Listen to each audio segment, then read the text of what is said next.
We're going to call each other out. I'll start first. Okay, I'm 38. Believe it or not, believe it or not. So when Matthew was talking about mind, body, spirit connection, it works. Okay, so it works. Now, by a show of hands, who is here between the ages of, we'll start with me, 38 to 55? Excellent. And by a show of hands, who's above that?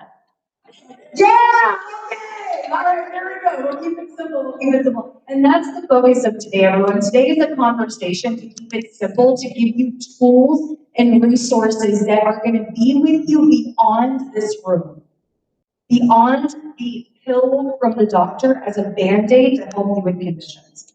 We're going to help you hear the mindset so that you can actually heal your body and remind your body for what it is designed to do, to heal itself. A greater power, whatever it may be you decide to call it, gave our bodies the ability to do what it knows how to do. And today is going to be amen. Today is going to help to give you resources to take beyond this for you and people that you know. So my name is Larissa Neal. I am with Journey to Bliss. It's all about the journey, baby. 55 and plus, you know what I'm talking about. It's all about the journey, right? And I'm going to share with you ways that you can take these practices out with you. We're going to learn some cool breathing things, right? We're going to learn how to feel into our bodies and really get to know how he or she is speaking to us so that we can be more empowered in ourselves. And I'm also going to be offering free stability tests for anyone, because anyone over the age of 55, as stability balance can be an issue. So I'm going to be offering a free stability test for anybody that wants that. Any more information I can give you, resources, hit me up on here. Thank you. Larissa, right? Yes. Okay, beyond the pill, so that your body can do what it was designed to do.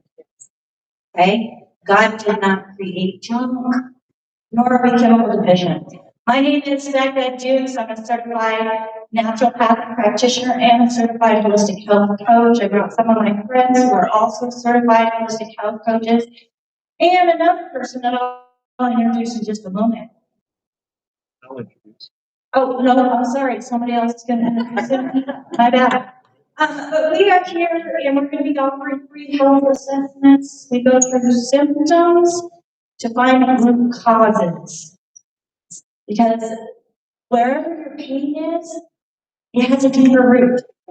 And that is what we are all about. I am also the host and producer of a daily show called Daily with Doc and Becca, where we go through some of the most common questions and take live calls actually, so that we can help people get the information they need so they can be the empowered individual that they and you are. So we don't take your power away, we give it back, and I'm super excited to be here today and learn myself also. As you've got a lot of like minds bringing information to you, and it's going to allow your body to do what it was designed to do. So super excited to be here. Thank you so much. I came from Pennsylvania. We've got AJ from New York. We've got myself from Pennsylvania. We've got Donna here in Florida. And we're excited to be surrounded by all of you. All right. I got the mission made. I brought my girlfriend in today. I also brought my mate's mama in today. All right. Victoria Simmons. Say hi, baby. I think y'all know her. Don't you? All right, don't tell my wife, okay? Okay. All right, AJ. All right, everybody, how are you today? Good morning. My name is, they call me Coach AJ, and that's because I'm a certified holistic health coach. And what we do is we talk to people about what their health concerns might be, but as opposed to addressing your health concern at the point of where you see the problem, we go to the root of the source. So our show that I do with my good friend Pharmacist Ben, what we talk about is we don't go for the fruit, we go to the root. If you want to go to the root of the problem. So let me ask you a question. If you had a tree and the apples were rotting on the tree, how would you fix that apple? What'd you say? I think you said it. Somebody said you can't. But what can you do? You can make it so that next year's apples grow better by fixing the root, and that's what we are all about, helping you to fix the root. So my friend Pharmacist Ben is a certified pharmacist, a registered pharmacist. He went to Syracuse University undergrad, and he went to University of Boulder. He never left Colorado. Apparently the guy really likes that good weather in Colorado. And one thing I will say to you is this guy is probably the most intelligent man I've ever met. Pharmacist Ben Fuchs.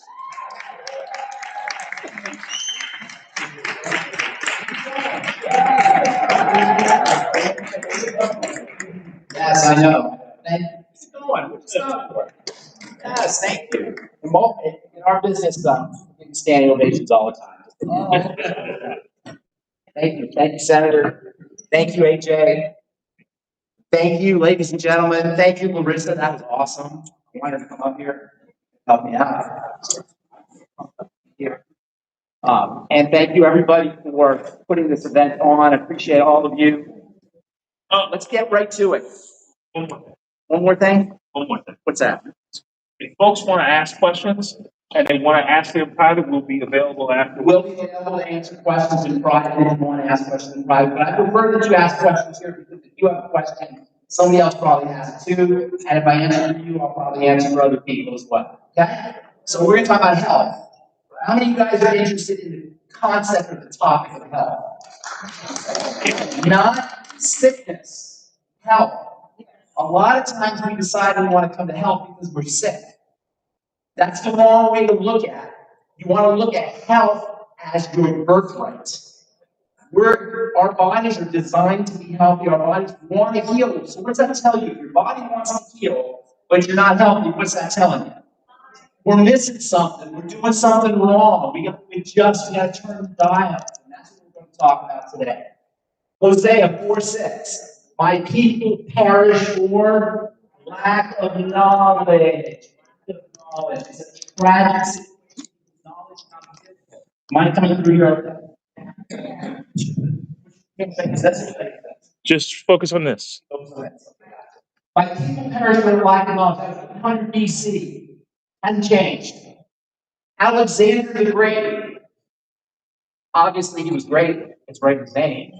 He was one of the greatest generals, one of the greatest military geniuses. He was trained by Aristotle, the philosopher. He died at 33. You guys know what I'm talking about? Alexander the Great. Alexander the Great saying his quote when he was dying said, I am dying from the hand of too many doctors. Now, I'm not here to rip on doctors, but I'm telling you that the situation we have today, medical-wise, in order to be healthy, doesn't work. The idea that we need some drug to be healthy doesn't work. The idea that surgical procedures and have our organs removed from us to be healthy doesn't work. Clearly it doesn't. We have more doctors, more surgery, more hospitals, more insurance companies, more drugs, more everything. And we're sicker than ever before. Hold it through the top. What's this? Hold it through the top. You guys can hear in the back?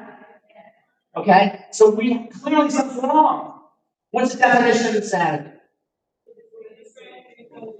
Say it louder. Over and over, expecting different results. What are we doing here, people? The body's designed to be healthy, but we're not healthy. The people we're trusting to get us healthy aren't helping. Clearly, there's something wrong. And what's wrong is we're missing the basics, the fundamentals.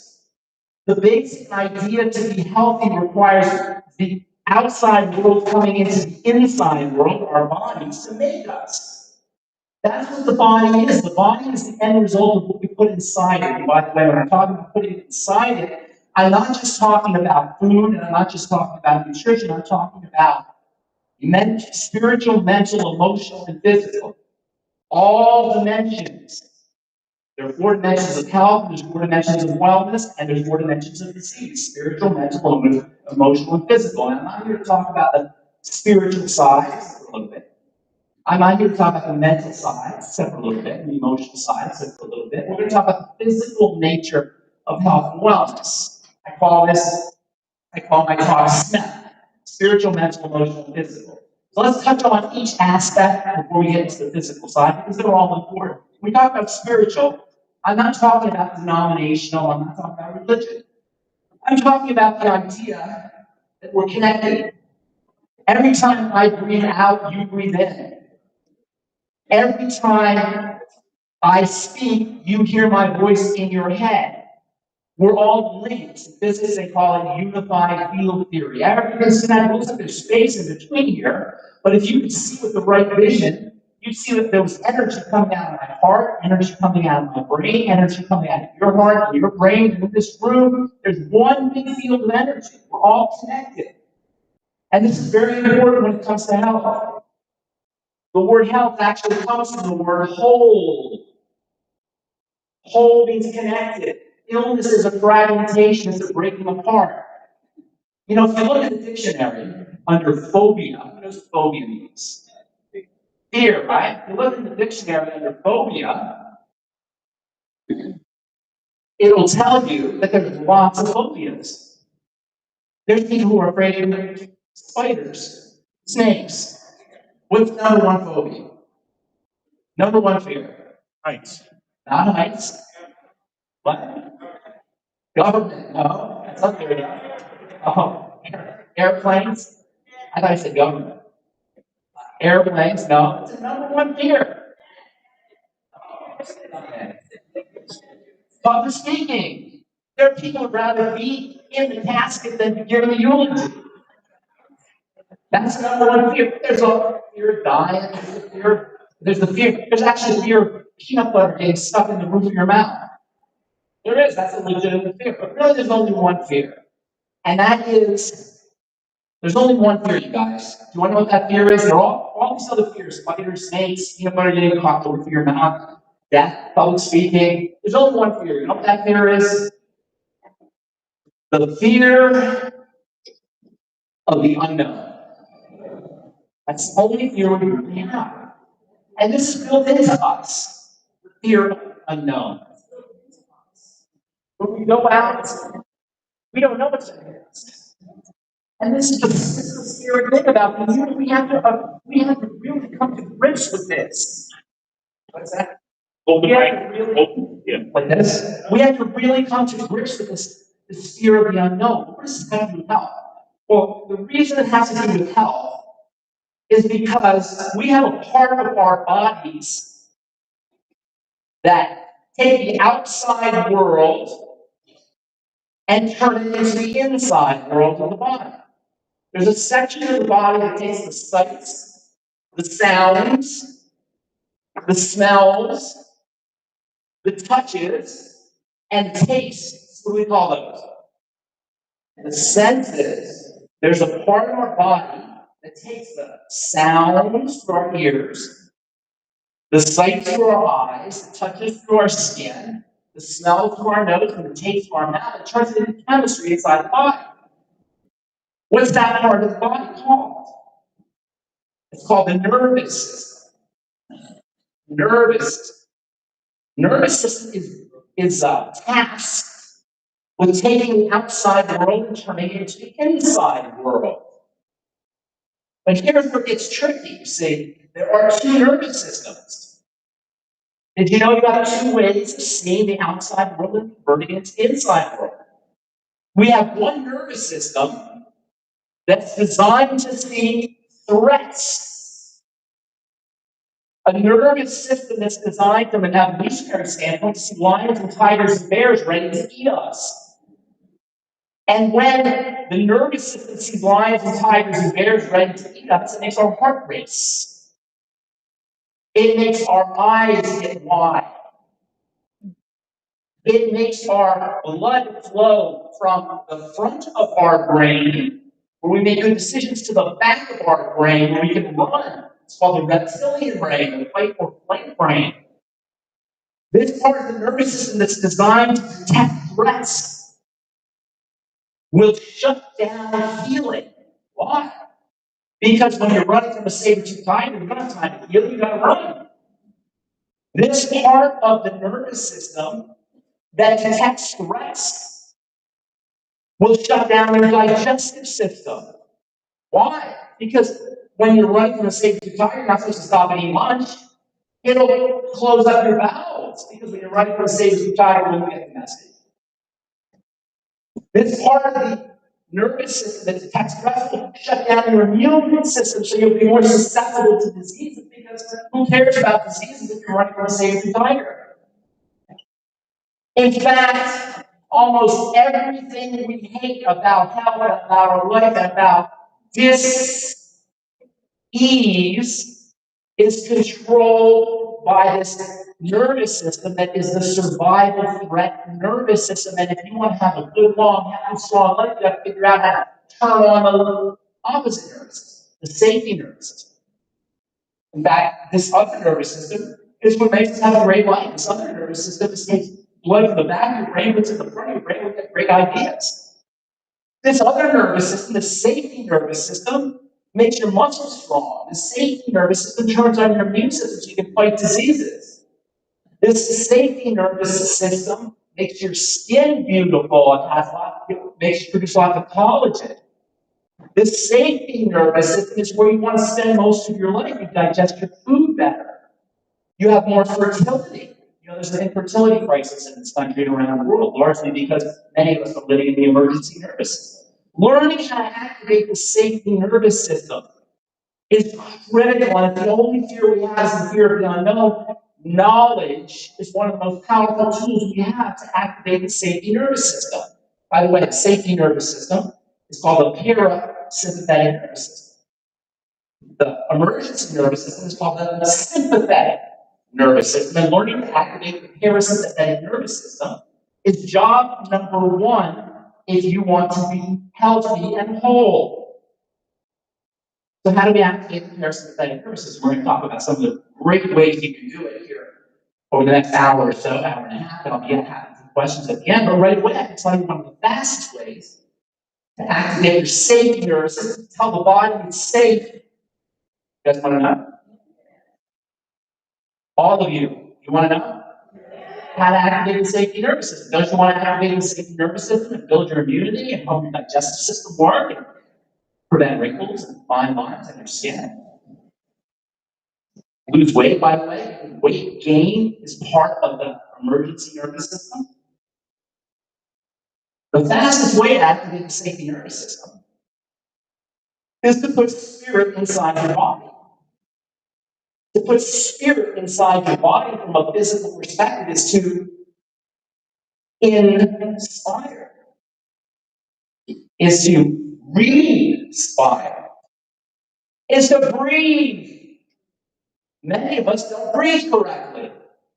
Simply breathing correctly for 30 seconds will change your nervous system from the emergency nervous system to the safety nervous system, because from an evolutionary perspective, the worst thing that can happen to the body is suffocation. And by the way, we're trained to hold our breath under conditions of stress, under conditions of trauma. We hold our breath. Think about something right now that's uncomfortable. Think of a credit card bill. Think of something, a problem with your job, or relationship, or anything. And notice that you hold your breath for a second. Are you noticing it? There's a tenseness in holding your breath. When you merge onto the highway from a smaller road, you'll hold your breath for a second.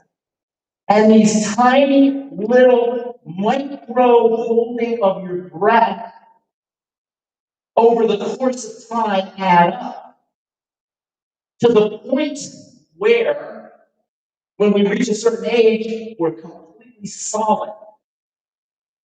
We're not flexible. You can see this, look around. You can see this. You can feel this in your body yourselves. As we age, we armor ourselves. And this armoring is the accumulation of micro contractions that have built up over the course of decades. Over the course of time, our body exhibits pockets of death. Pockets of death that are the end result of micro-contractions. What do you think this does over the course of time to our bodies? The blood doesn't flow effectively. The muscles don't move effectively. The body doesn't heal effectively. This is how we age. So learning how to breathe correctly, how to respire is the fastest way to activate the parasympathetic nervous system. The fastest way to activate the safety nervous system. Simply to breathe. So let's do it right now. Just one time. And when you breathe correctly, you breathe into the belly. All the way into the belly. In fact, in the middle of your body, you have a muscle. Very, very large muscle. Who knows what that muscle is called? Right in the middle of your body. Start with the D. Diaphragm. Thank you, Larissa. I love Larissa, but great energy. In the middle of your body, you have this big muscle. It's called your diaphragm. The diaphragm, when you breathe, when you breathe in, it should go down. And when you breathe up, when you breathe out, it should go up. So the way to activate the diaphragm is to breathe into your belly so your belly comes out, and then breathe out, your belly comes in. Just do it one time, deeply and slowly. And watch what happens. I want you to feel the energy in the room. As we all do it. Body's following along with me. Just one time. Everybody ready? Everybody ready? Okay. Slowly watch.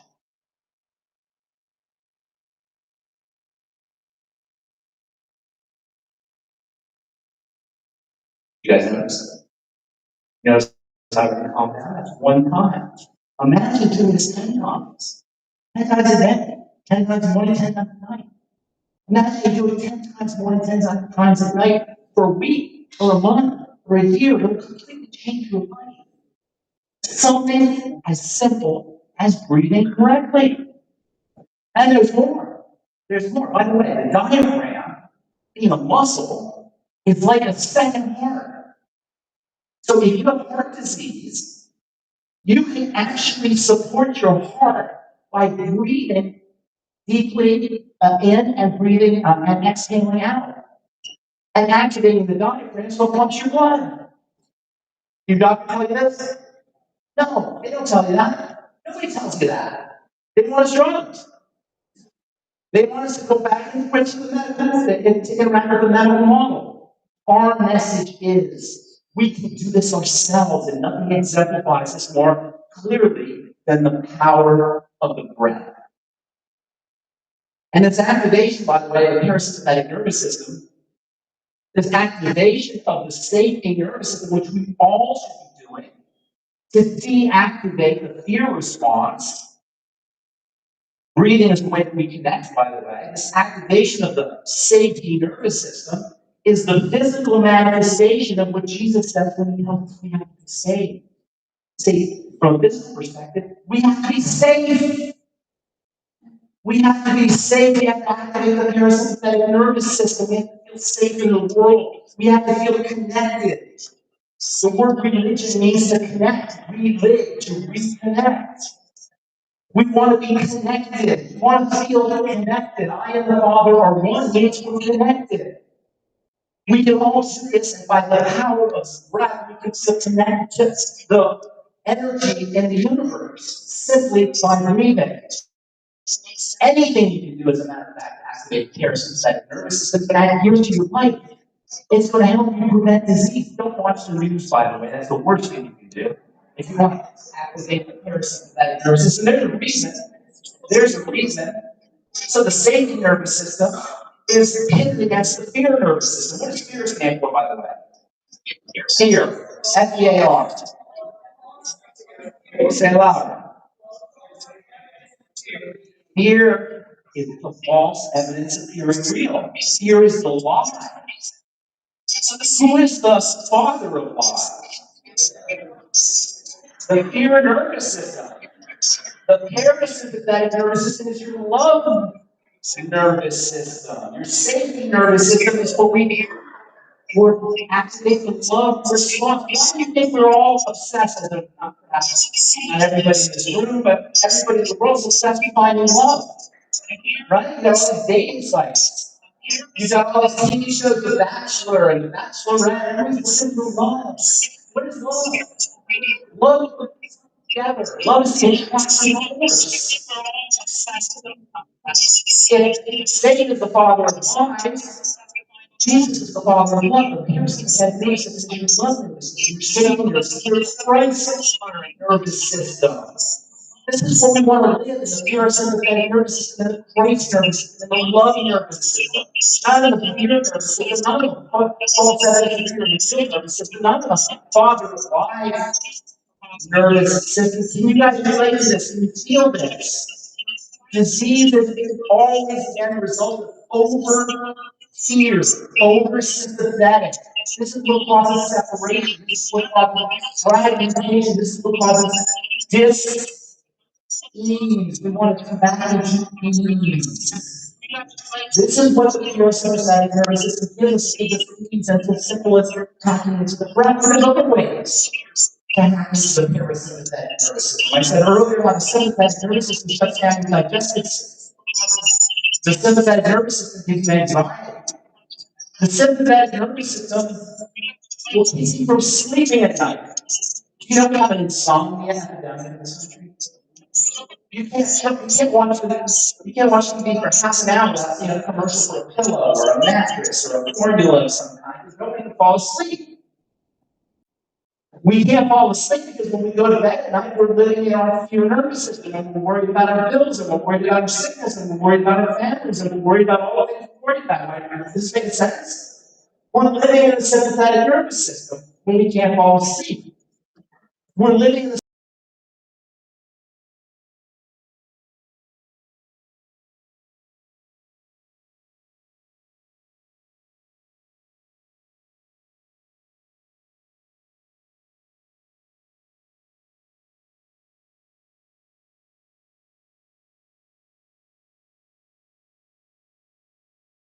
Another way to activate the parasympathetic nervous system, you can do this tonight if you have insomnia, and we should all do this before we eat, is to be grateful. Gratitude activates the parasympathetic nervous system, the safety nervous system. This is why before you eat, you want to praise, be thankful, feel gratitude. Feeling gratitude for your meals is not about thanking God, it's about activating your digestive system and your digestive juices so you can digest your food better. When you fall asleep, when you go to bed tonight, you fall asleep and you can't sleep, run down the list of 10 things you're grateful for. It could be your blanket, it could be your puppy, it could be your husband, it could be the money you put on the bank, it could be your health, it could be your grandchildren, anything. As you run down the list, you'll activate the safety nervous system. The next thing you know, it'll be morning. Try it tonight. Activate the parasympathetic nervous system through gratitude, through grace. Another way to activate the parasympathetic nervous system is warm water. Women are in touch with their bodies much more than men. Women are reminded every month they have a body. Men are oblivious to their bodies. You know, in the world of health, we have old women here. Women are much more concerned about their bodies and much more concerned about their health. When a woman has had a bad day, when a woman had a bad day at work, something happened in her life, and she's uncomfortable, she'll come home and she'll do what? She'll take a bath, a warm bath. You ever hear a guy say, "Oh, I had such a bad day, I'm gonna take a warm bath"? Never. Women say it all the time. Because women understand their bodies. They understand that a warm bath, you feel better. What is it about a warm bath? What does a warm bath remind us of? The last time a human being really felt safe. What does a warm bath remind us of? What? Hello, thank you. Who said that? In your mama's belly. A warm bath is like going back to the womb. And the womb, for many of us, that was the last time we were really safe. We go back to the womb. When you take a warm bath, yes, you feel better, but the blood goes from the back of your brain, where you're scared, it's called your reptile brain, to the front of your brain, we have good ideas. When you take a warm bath, your body heals more effectively. Your digestive system works better. If you have a bellyache, take a warm bath, it'll relax your belly. When you take a warm bath, your blood pressure drops. How many of you guys on blood pressure medicine? I'm a pharmacist. I didn't tell you about myself. I'm going to have to tell you about myself in a second. I just jumped right into it. Among the most deadly and toxic drugs, and there's a lot of deadly and toxic drugs, I'm going to tell you, in pharmacy school, we study them. Among the most deadly and toxic drugs are the blood pressure meds. And everybody that seems like has high blood pressure, because they have to raise their hand. They have high blood pressure. Raise your hand, come on, show us. Show everybody. Many of you are being shot here. That's probably it's happened to us on high blood pressure meds. One of the fastest ways to naturally lower your blood pressure is to take a warm bath. Yes. Yes, tonight. How many? One person on a beta blocker drug, raise your hand. One person on a beta blocker drug, raise your hand. Nobody's going to raise their hand. Oh, you don't know what that's about. One person on a blood pressure drug, raise your hand. Okay. Tonight, do you have a blood pressure concern? Tonight, take blood pressure, draw a warm bath, sit in the bathtub, and then take your blood pressure again. I guarantee you it's going to drop like a stone. In fact, if you do it regularly, you'll have to tell your doctor he's got to lower your medicine. It does not medicine. How's that for example? Is that what the price of the right there? That would save your butt. That'll add years to your life. When you take a warm bath, the body stands down. It calms down and lowers the blood pressure. We have a condition today, a disease called essential hypertension. How many of you guys know this? Essential hypertension. Whenever you hear the word essential coming out from a medical professional's mouth, they're telling you a diagnosis, that means they don't know what causes it. Essential means we don't know. It's essential. Essential hypertension is high blood pressure with no cause.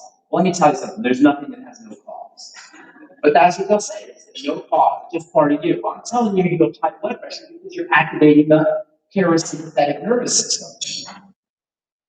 And the second reason why we have high blood pressure, we'll talk about here in a minute. So if you have high blood pressure, I'm giving you a prescription for a warm bath every night. Take a warm bath. In fact, if we really cared about health in this country, we would not have the Affordable Health Care Act or Obamacare, whatever you want to call it. You know what we have? We have national hot tub insurance. Vote for me, and every American gets a hot tub in their backyard. All the taxpayers. How do you like that? Because that's real health. Real health is not what we think it is. It's not being medicalized. It's not having our body cut apart with surgical procedures. It's not going back and forth endlessly to a medical professional. It's activating the safety nervous system. We can all do this ourselves. We can all be our own health authorities. All of us. What does the word authority even mean? It means author. We're letting people write our story.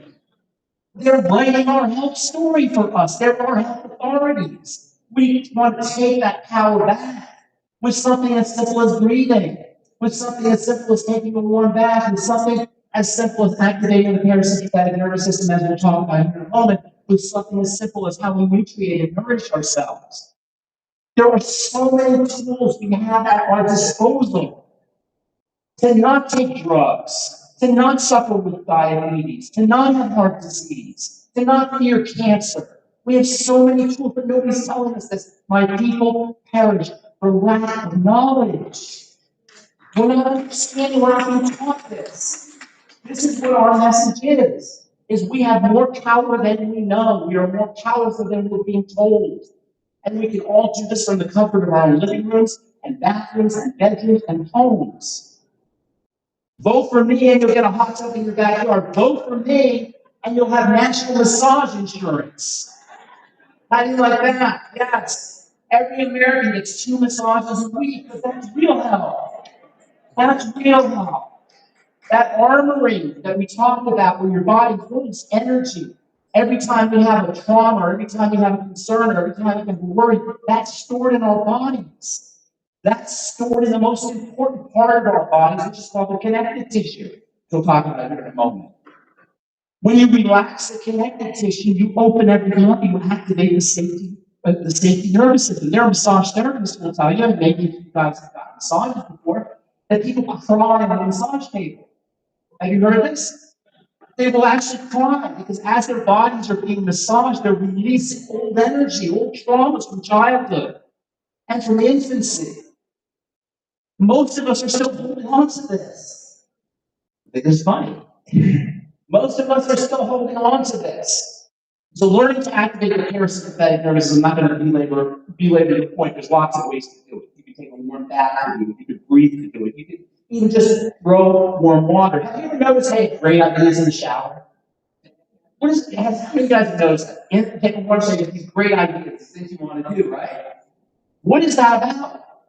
When you take a warm shower, the energy, the blood goes from the back of your brain to the front of your brain. It goes from your fear response to your creativity response. We have an infertility epidemic, right? Have you guys noticed that infertility, people are taking all kinds of infertility drugs? When I was in my pharmacy, there was a couple that would come in literally every week for their fertility drugs. You don't ever want to take fertility drugs. The body doesn't want to make a baby. It knows what it's doing. Why would the body not want to make a baby? Because its survival is at stake. If you want to make a baby, I don't know how many of you want to make a baby.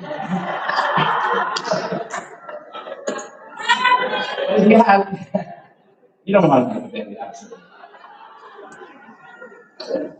If you know somebody who wants to make a baby, tell them to activate the parasympathetic nervous system, the safety nervous system first. You can't make a baby. Your body won't let you make a baby if it's terrifying, if its life is at stake. That's why we have an infertility crisis. Anything you do to activate the parasympathetic nervous system, the safety nervous system, is going to increase your joy for life. Practice it today.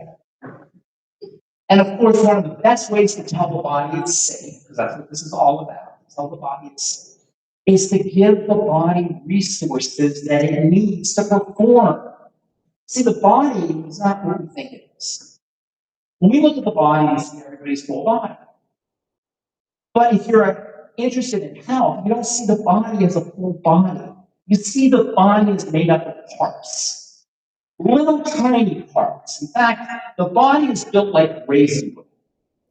What are the two components of raisin bread? Come on, it's not that hard.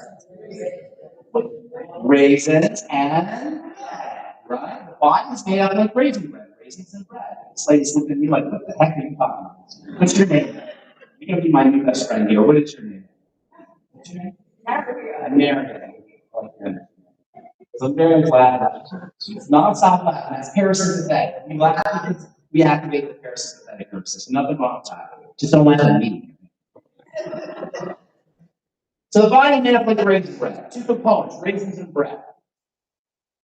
If the body's not raisin bread, it's not really raisin and bread. But there's two components. They're similar to raisins.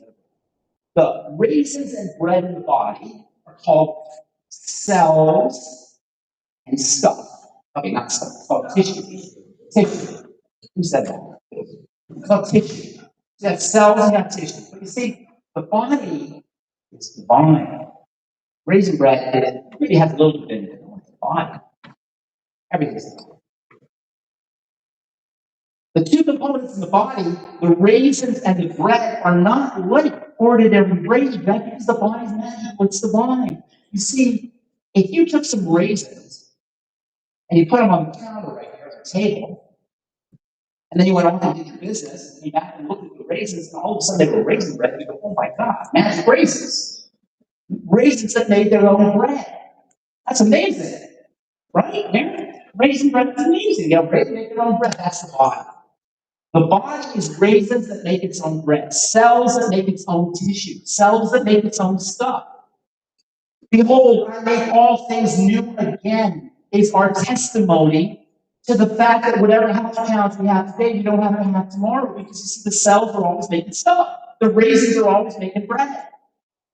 If we're sick, somehow the raisins aren't making the bread. We gotta figure out what's going on. The cells aren't making the stuff.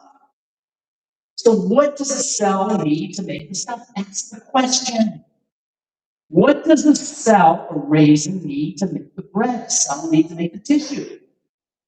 Does it need a drug? Are there any drugs in the pharmacy that will help a cell make its stuff? No. Does a cell need surgical procedure to make stuff? No. Does a cell need electrocution or radiation to make itself? No, of course not. In fact, the tools of modern medicine, which are drugs, surgery, x-rays, and electricity, are completely useless for a cell. So we have a medical model that can do nothing for the cell. No wonder why we're so sick, even though we have more medicine and more doctors and more hospitals and more drugs and more medical procedures than any other culture in the history of man, because we're not addressing the raisins. We can only kill the raisins. We can only irradiate the raisins. We can only electrocute the raisins. We can only surgically remove the raisins. This is what we've settled for. You see the problem here? So what does a raisin need to make bread? What does a cell need to make tissue? Am I okay with this metaphor of raisins and bread? We relate to this. Cells make stuff the way raisins would make bread. The question we want to ask is, what does a cell need? First of all, let's talk about cell. You all heard the word cell, right? Yes or no? Yes. Yes or no? All right, so what is a cell? A cell is a little animal, a little microscopic animal. And if you took the cell out of your body and put it into a little dish and put food in the dish, the cell would develop legs and would crawl to the food, literally. And if you put poison in the dish with the cell would run away. A cell is like a little animal, it's like a little creature. You see, the cells of the body have done something very, very cool. They've given it up of their own life so the body can have life. A cell, which is a little independent animal that comes out of your mouth, or your liver, or your bone, or any other part of your body, when it gets into the body, it gives up its independence so it can become a bone, or it can become a liver, or it can become a heart, or any other part of the body. The cells of the body, while they're little independent animals that have the same needs as any animal, have given up their own life for the team. Very Christian. They have. They've given themselves up so that we can have life. And all a cell needs, a cell doesn't need any drugs. A cell doesn't need radiation, it doesn't need electrocution, it doesn't need to be removed. This is what we do to help the body. We kill the cell. A cell only needs three things.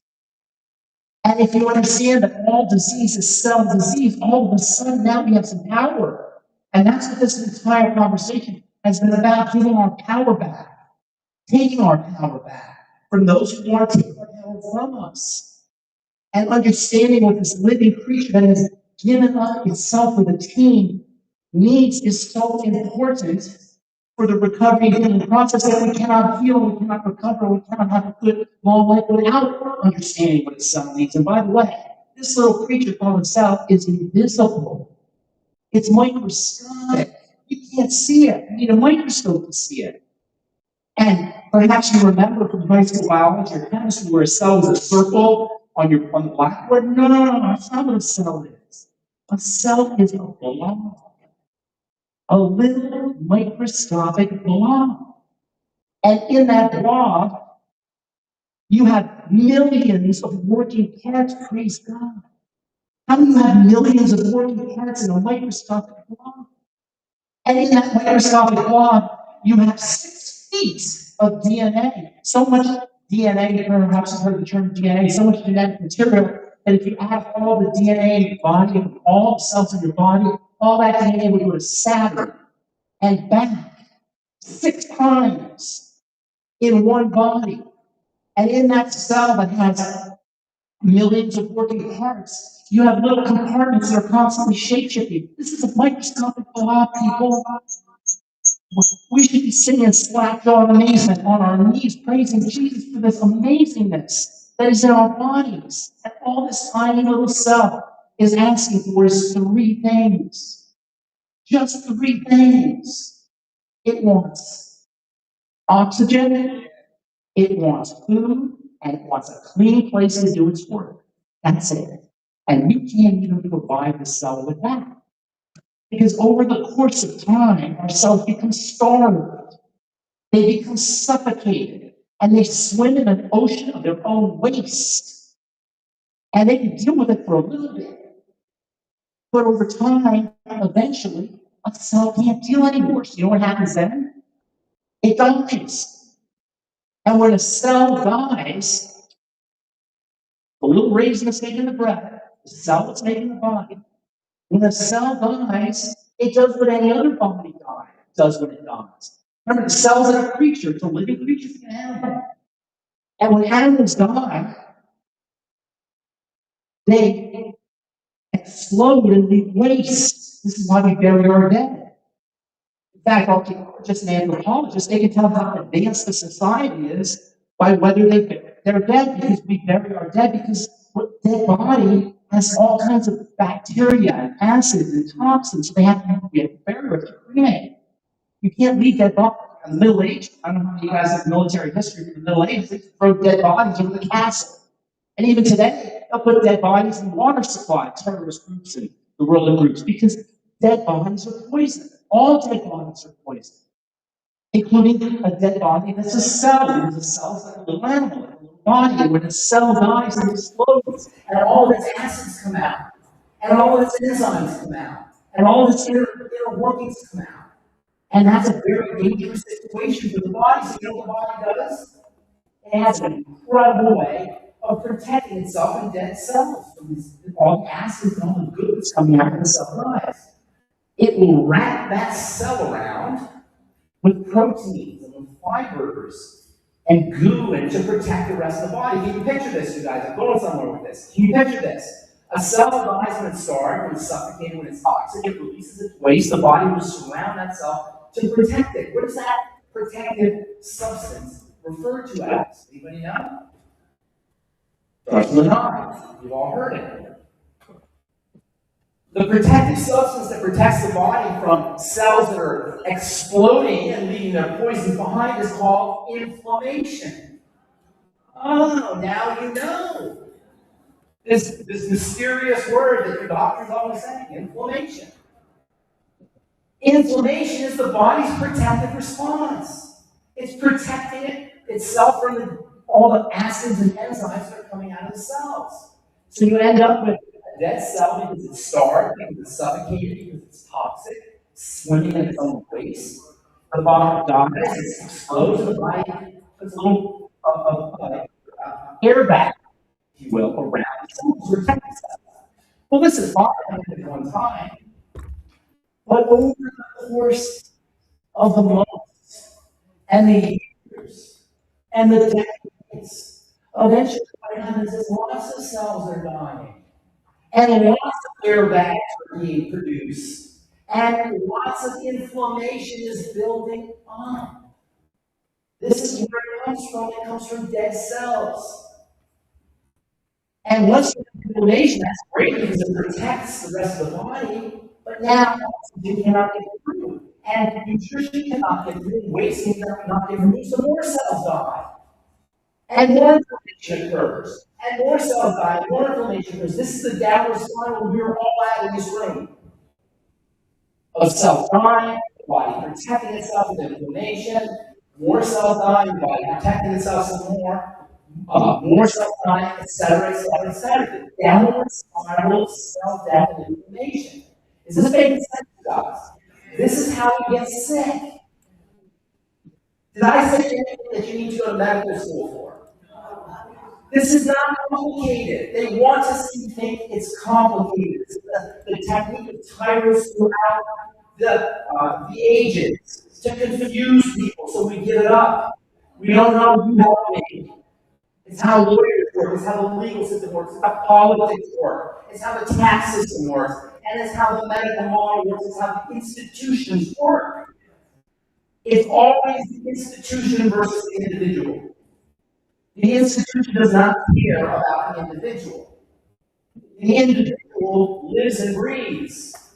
The institutions do not live and breathe. In fact, the word institution comes from the word static. It stays the same.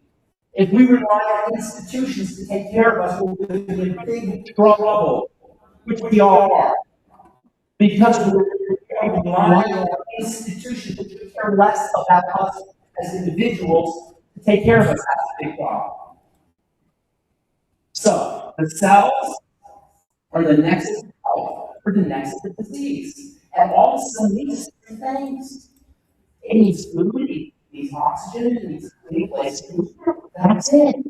There's no drugs in the pharmacopoeia that can help a cell. This is why we don't hear about this. There's nothing in the doctor's magical bag of tricks that will help a cell.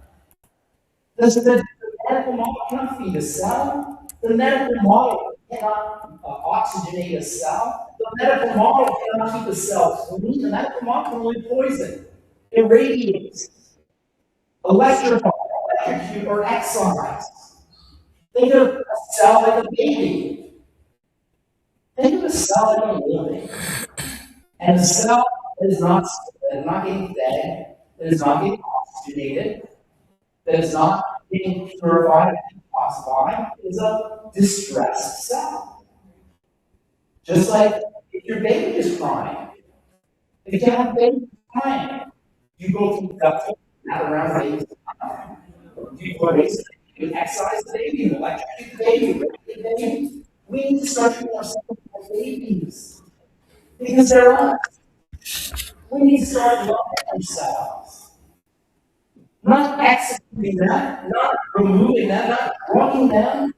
Figure out what the cell needs because there are babies. They're the nexus of health and disease. All disease is cell disease. All disease is cell disease. You know, there's no such thing as breath. There's no such crossing. There's no such bone cancer. There's no such skin cancer. There's skin cell cancer. There's prostate cell cancer. There's breast cell cancer. Yes. There is cellular cancer. Cancer is a cellular phenomenon. Why is this important? Because you say, if you think it's the breast and you think it's the prostate, if it's the ball, what are you going to do? You got to remove it.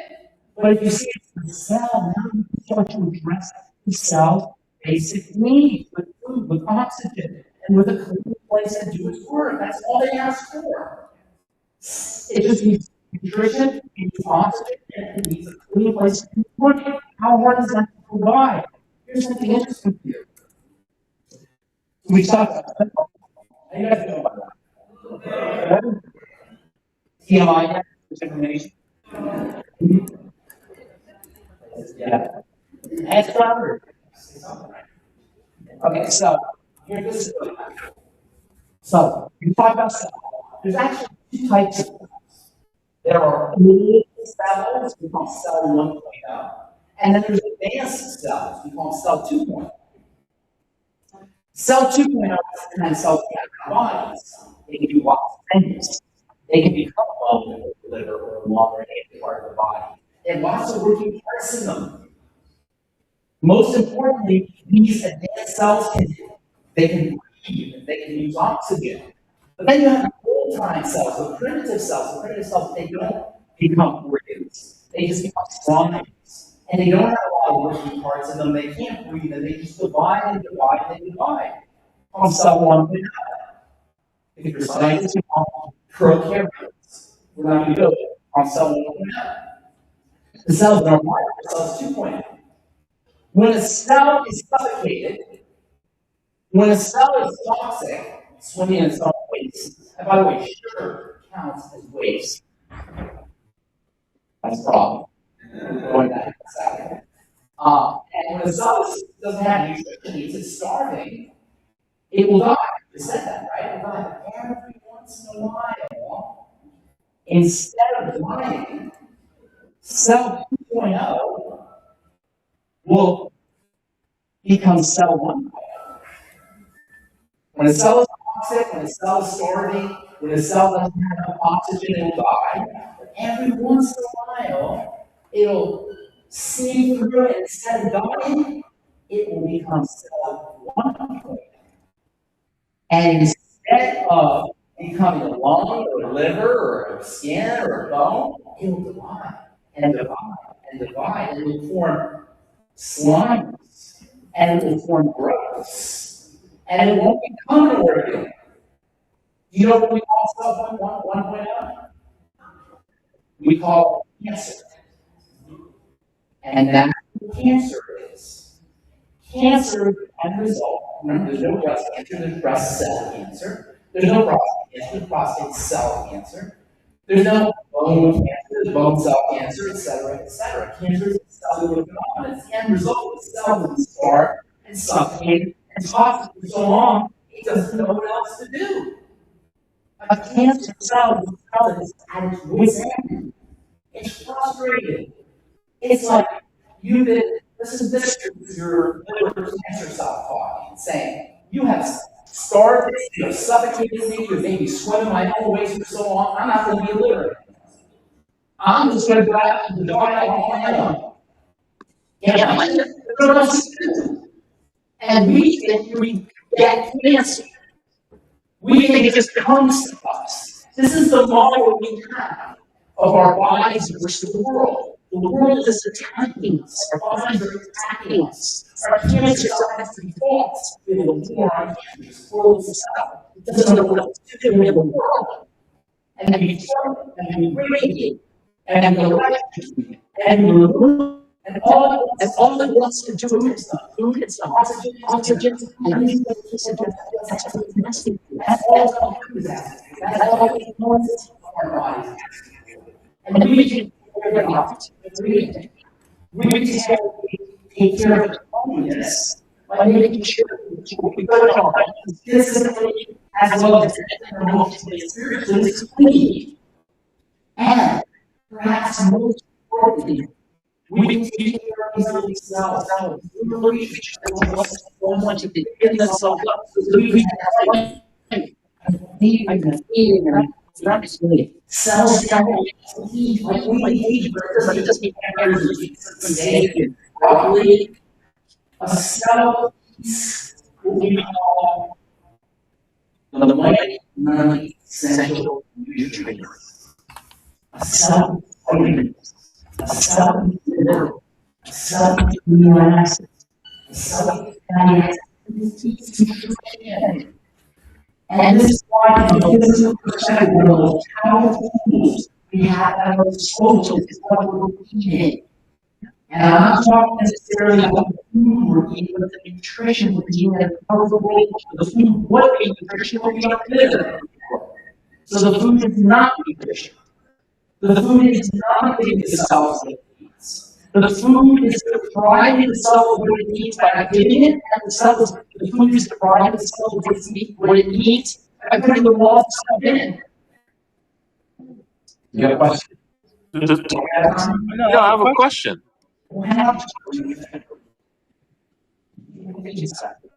AJ. Sorry. So the cell doesn't need the raw material, we call that nutrition. It doesn't need food, it needs nutrients. In a perfect world, the nutrients would be the food, but we're going to live in the perfect world. And so at the end of the day, because we're subsisting on food and not nutrition, our cells are starving. And that's how we get sick. And so we can figure out a way to put the nutrition into the body. We want to do that. Not the food, the nutrition, the nutrients. When we eat food, a very small percentage of that food is actually nutrition.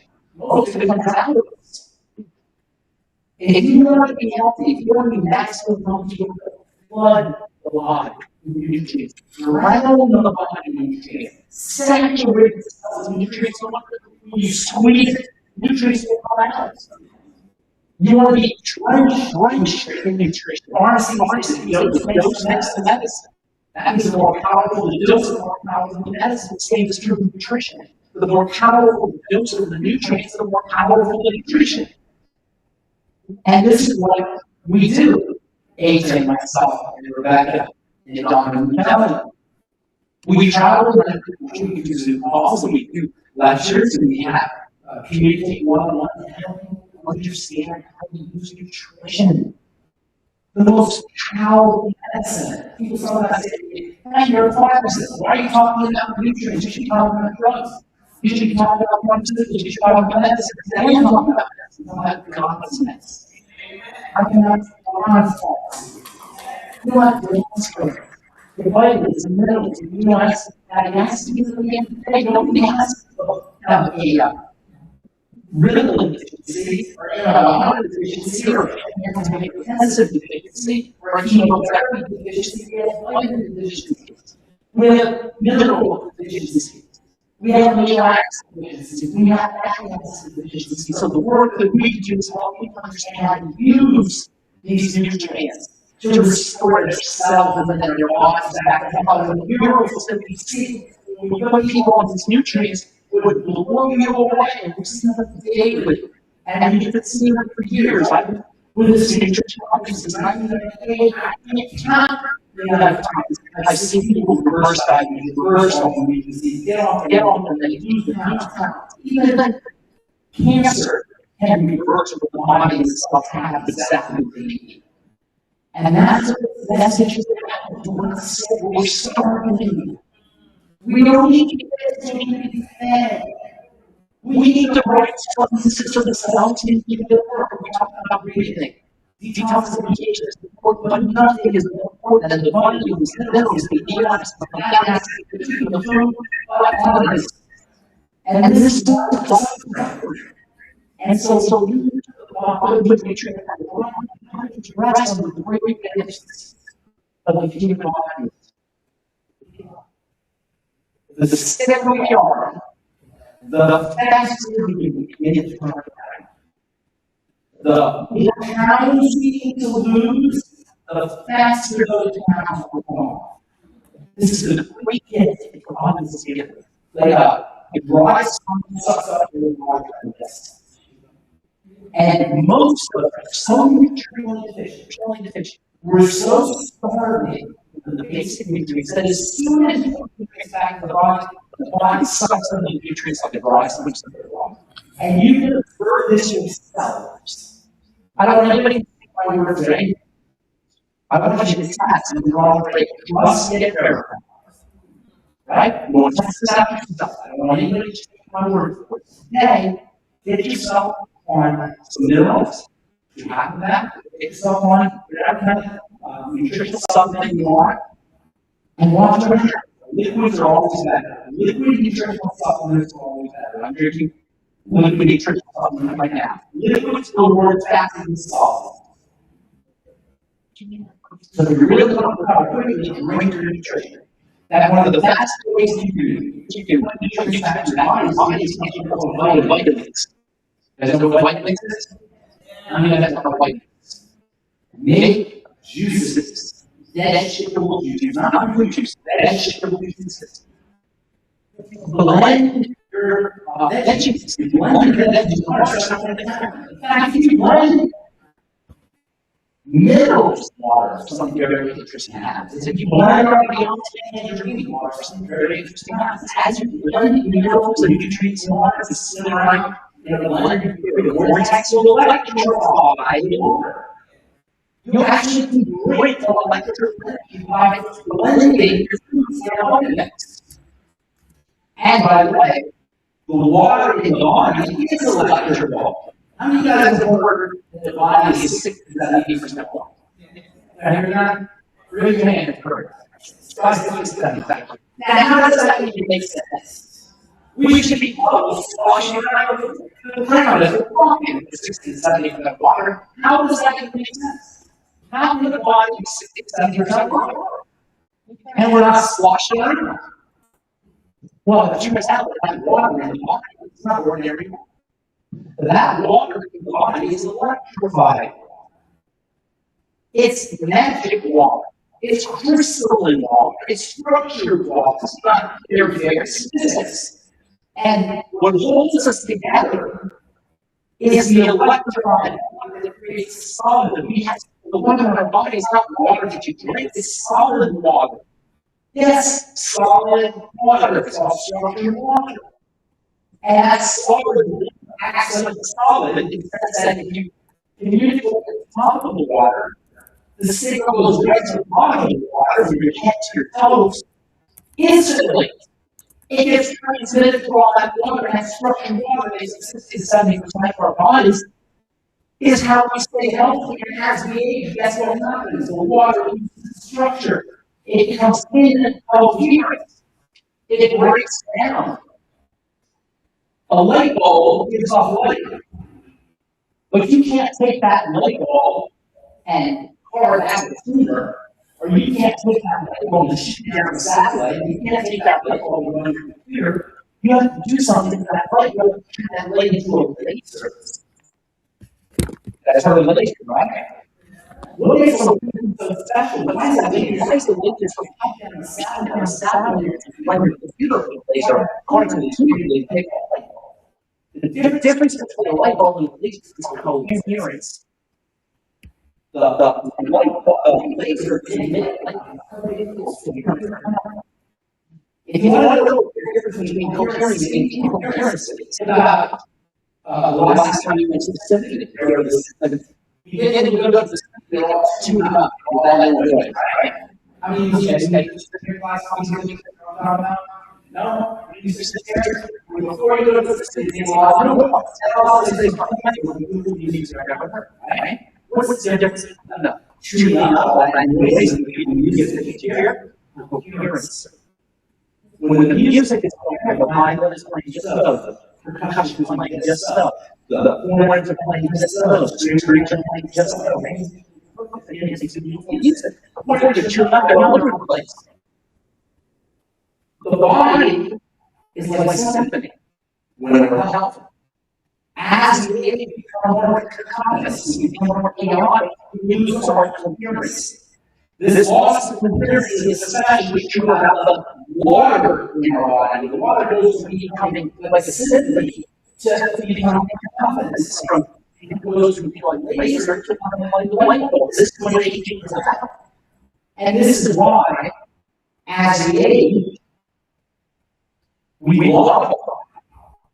We turn into a block. And that's what terrifies many people that you become a block. When we're young, we got to very wrong. We're trying to lean as we age, use our structure, use our coherence. So learning to improve the coherence of the body is critical for anti-aging. How do you do this? Well, what is it that causes the body to cohere, causes the body to cohere? You all know what it is. You've heard this term a million times, but you've probably never heard of this. A cohering substance called collagen. Have you heard about collagen? Yes. You heard a lot about collagen. And if somebody says, what does collagen do? Now you can say, it helps the body cohere. It helps the water. It helps everything become organized. As we age and our collagen deteriorates, we blow. We lose the coherence. So learning to build the collagen, in fact, the whole part of the body is collagen, is called connective tissue. Connective tissue. The connective tissues are holding the body in place. As we age, that connective tissue deteriorates. So learning how to build the connective tissue is critical for anti-aging. One of the fastest ways to build a connective tissue is make sure that you're nourishing the body and nutrients. So build the connective tissue to keep the water coherent. Which is all to say that we can take our power back. Basic, simple strategies. If I said anything yet today that you haven't done before, this is just logic, it's just common sense. Don't let anybody tell you not able to understand it.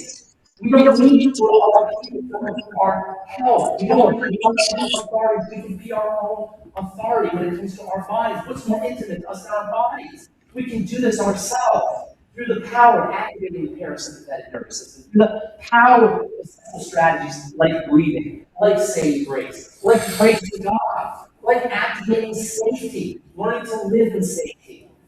And perhaps most important when it comes to learning to live in safety, making sure the body has the raw materials it needs to do its work, because at the end of the day, we're not just sick, we're starving. We're seeing the building blocks, whether those building blocks are spiritual, mental, emotional, or physical. Put the building blocks back into the body and keep the bad stuff out. It's as simple as that. When people perish for lack of knowledge, that's what we're suffering from, just this understanding. We can do this ourselves. I'm telling you, I've seen this hundreds of times, if not thousands of times. The recoveries that are possible when you put the good stuff in and keep the bad stuff out are mind-blowing. And I've talked now for an hour and a half or so. What I want you to leave my conversation with is inspiration. We don't have to suffer anymore. You can take the ball back into our own court, and it's not complicated. And if you have questions, we're here to answer your questions. We do Zoom calls, we do YouTube videos. If you go online, look me up, look AJ up, look Rebecca up, look anybody up that's here on the table, or look up longevity, look up nutritional supplementation. We are dedicated to you. We are dedicated to your health and the health of your families. And praise God, I guarantee if you do this correctly, there's not a single health challenge that cannot be reversed, because it's in the body's nature to heal. The body wants to heal. The body wants to be healthy. The body wants to be whole. The body wants to be holy. Because at the end of the day, we are holy, because we are children of God, and we're not here to suffer. We didn't come to earth to be in pain and to struggle and to have heart disease and cancer. These are aberrations. These are lies. And that's why they're activated by the thought lies, the fear nervous system. Fear not. We do this ourselves. Praise God. Thank you guys very much. I'm here to answer questions if you have questions. Take questions. Let me show you how easy this is. How to help children if they want help with. Whenever I talk, I'm going to help with your skin. And I'll tell you just one person. What's your name? Ortiz. Ortiz? Ortiz, yes. Ortiz. Yes. I just people and I worry and that's what Wakes up and eyes blurry. Okay? That says wakes up and eyes blurry. One of the things you'll come to see as we answer questions, because we talk more about health and healing, it's all the same answer. It's all the same thing. So blurry eyes, you wake up in the morning, are caused by an accumulation of fluids. When we wake up in the morning, we've been asleep for 8 hours, or 6 hours, or 7 hours, our body has not moved. So the blood fluids are not circulating, and they start to cool up in parts of the body. Pretend says their eyes are closed, notice you have back pains in your eyes. Right? When you wake up in the morning, all of these are signs that the blood is not circulating correctly. I talked earlier about all disease is cell disease, but all cell disease is preceded by dirty blood. What's that mean? By dirty blood, by sticky, sludgy blood. Sticky, sludgy blood will not circulate appropriately, so learning to move the blood becomes very, very important. So before you wake up in the morning, you're going to want to start to move the blood. So how to move the blood? Well, there's lots of ways to move the blood. One of the fastest ways is we talk about breathing, is move the diaphragm. First thing in the morning, you want to move the diaphragm by slowly breathing before you get out of bed. And while you're doing it, you can think about praising the Lord. You need to activate the parasympathetic nervous system. Second thing you do, fluidize the blood to improve the circulation of the blood, so make sure you're drinking water. So first thing in the morning, everybody should be drinking 30 ounces or a quart of good, clean water, and put a beyond and green in there too. That's our nutritional supplement. So that's the second thing. The third thing you want to do is move your body.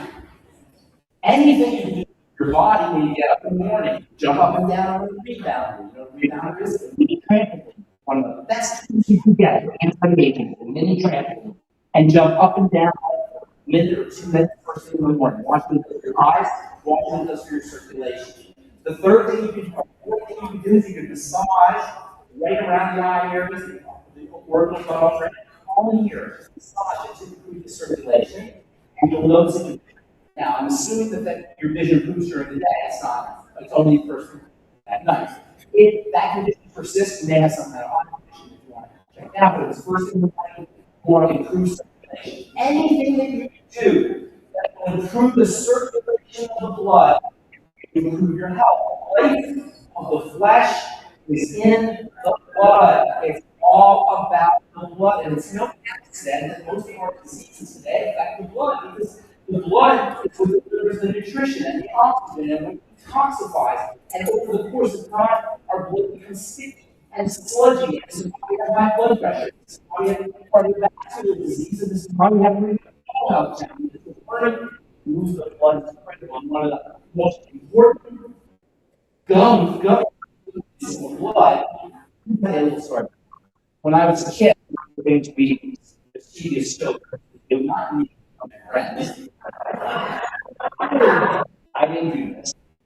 They would put sugar in the gas tank. I didn't do it. In fact, I used to tell them, don't you do that. They didn't listen.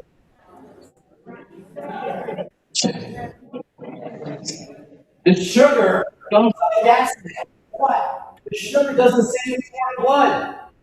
It makes the blood and sludgy. This is why blood sugar is so important to keep track of. If you have diabetes, it makes the blood sticky and sludgy. And the blood is sticky and sludgy, it comes up the kidneys. There's no kidney disease. You know, kidney disease is an epidemic because of sticky, sludgy blood. There's no heart disease. This is what high blood pressure is. Sticky, sludgy blood. So keeping the sugar out of the blood is important, and also using nutrients that help the body sugar and really liquids, because that also, if anybody's a diabetic out there, I'm sure many of you are, and you're testing your blood sugar, tomorrow morning test your blood sugar, then drink 32 ounces quart of water and test your blood sugar and watch what happens. And then test your blood sugar again, you'll see it drop like a stone. Just water will dilute your blood sugar. That's it. And also movement. There's a lot of ways. We can talk about this. I'm running out of time, you guys. So we can talk about this. I'm going to be here till around 11 o'clock, and then we'll sit on the panel. And then I'm going to have to answer questions. We'll come up to the table. That's my talk, you guys. Thank you very much.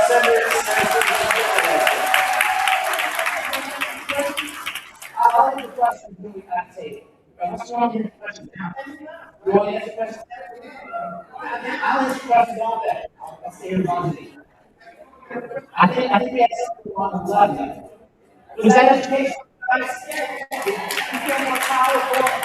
Awesome. That's what I want. Yes. Yes, ma'am. Arthritis. Arthritis. Process arthritis. Whenever you hear arthritis, what's that tell you? Well, many things inflammation are joints. Arthritis, joints inflammation. That means the body is protecting itself. Whenever you're inflammation, you have a protective response. What is the body protecting itself from? Dead cells. So arthritis is the cells of your joints dying. The body will put a dam or an airbag around those dying cells. So we got to feed those cells. That's the key. We all got to eliminate the toxins that are killing the cells, and we got to make sure we're breathing. So first and foremost, we got to eliminate toxins. Who has arthritis? Or in fact, any arthritis. Please God. Okay. So first of all, for arthritis, you want to eliminate the things that kill the cells. The most important thing that we ingest every day kills our cells. Bingo. Sugar your cells. Okay, sugar. We all know. Right, so here's the thing. You know, sugar is not just pies and cakes and desserts. Sugar is bread. Sugar is rice. Sugar is pizza. So when we say eliminate, you don't have to go zero tolerance. If you can, that's great. Just reduce it. That's first and foremost. Just reduce it. Sugar. The second thing we want to do is we want to give the cells oxygen. So let's finish it. We want to give the cells oxygen. So you got to start doing the breathing. just talked about. And when you come up to the table, I'll show you how to breathe correctly. So the breathing is the second. And then the third is making sure you got the nutrition into the system. When it comes to arthritis, there are certain nutrients that are especially important for arthritis. And in fact, we have a whole system designed for people who have arthritis. Here's the beautiful thing about healing from arthritis. Everybody has arthritis. Say something. I need to be.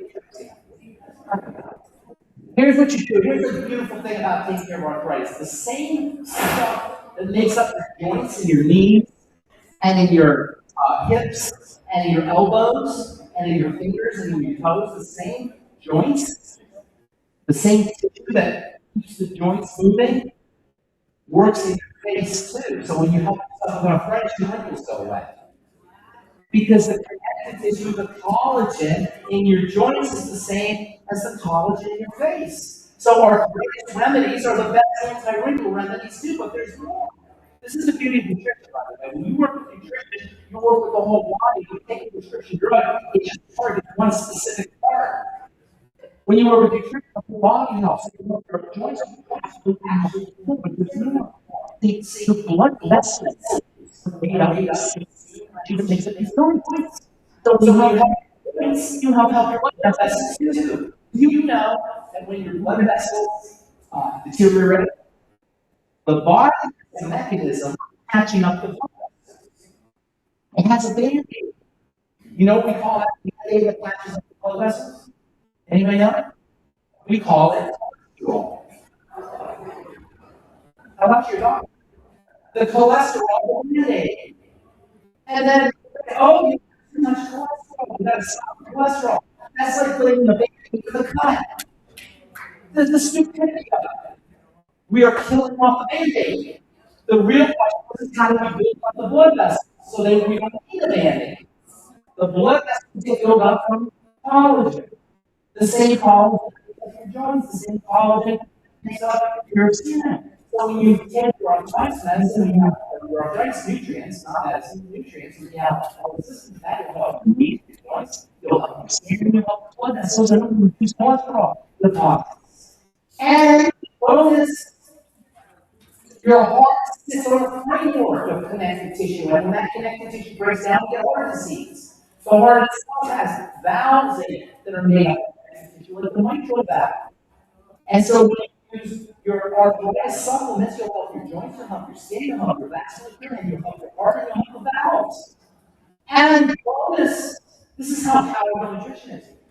In your eyes, you have little pieces of collagen that open up to let the fluid out, and when that collagen breaks down, the fluid builds up in your eyes, and you have a disease called glaucoma. Glaucoma is not an eye problem, it's a collagen problem. It's arthritis in the eyes. And so you take your arthritis medicine, you're going to help your eyes, you're going to help your skin, you're going to help your heart, you're going to help your blood vessels, and you'll help your arthritis. Praise God. That's how beautiful nutrition is, and that's why I'm a nutritional pharmacist. So the first thing you're going to help how you go and join that. That's it.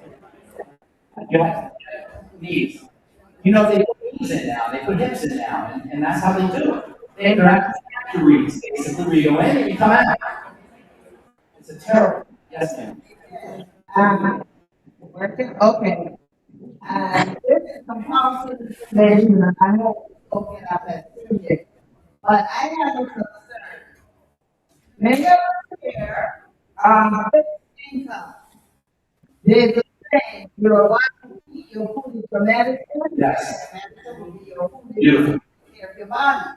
But for most of us here, I'm fixed income and living in low income neighborhood. When we go to the supermarket, look, I personally made a point this year of taking better care of my body. Going to the gym, Beautiful. when you go to the supermarket, the quality of the food in our neighborhood is so inferior Yeah. to the quality of the food in the other neighborhoods. Then, side of the walks to the Juilliard, and you go to the health food store, some of the prices there are out of our reach. Let me answer your question. How do you do it on fixed income? It's a great question. Here's how you do it on fixed income. I'm gonna tell you how you can not only have better quality food, but I'm gonna tell you how you save money at the same time. Okay?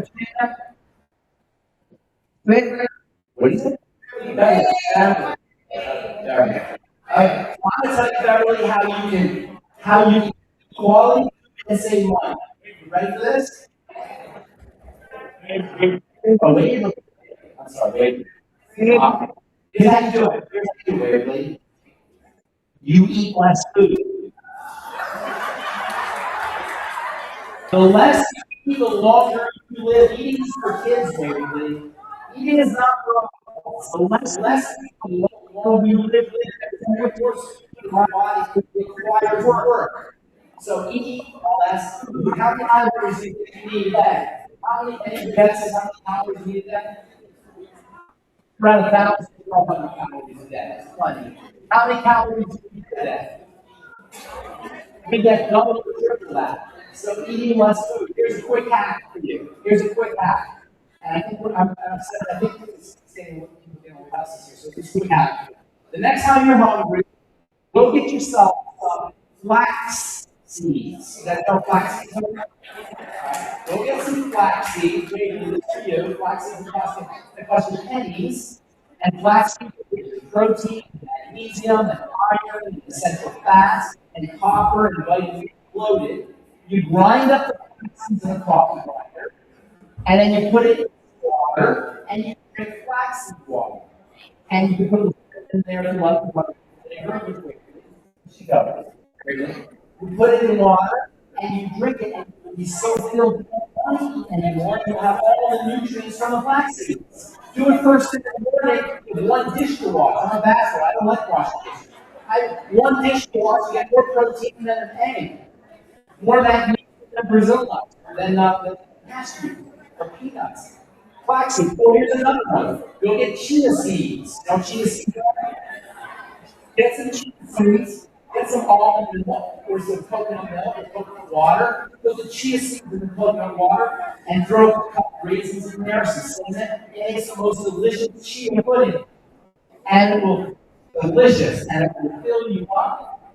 It costs you pennies and you get plenty of nutrients. You won't do a snack. I just want to for you. There's more. You guys, we will all do this. There's no question that doesn't have an answer, and there's no disease that does not have a cause. We can all be our own authorities. We don't have to be medicalized unless it's God. Thank you so much.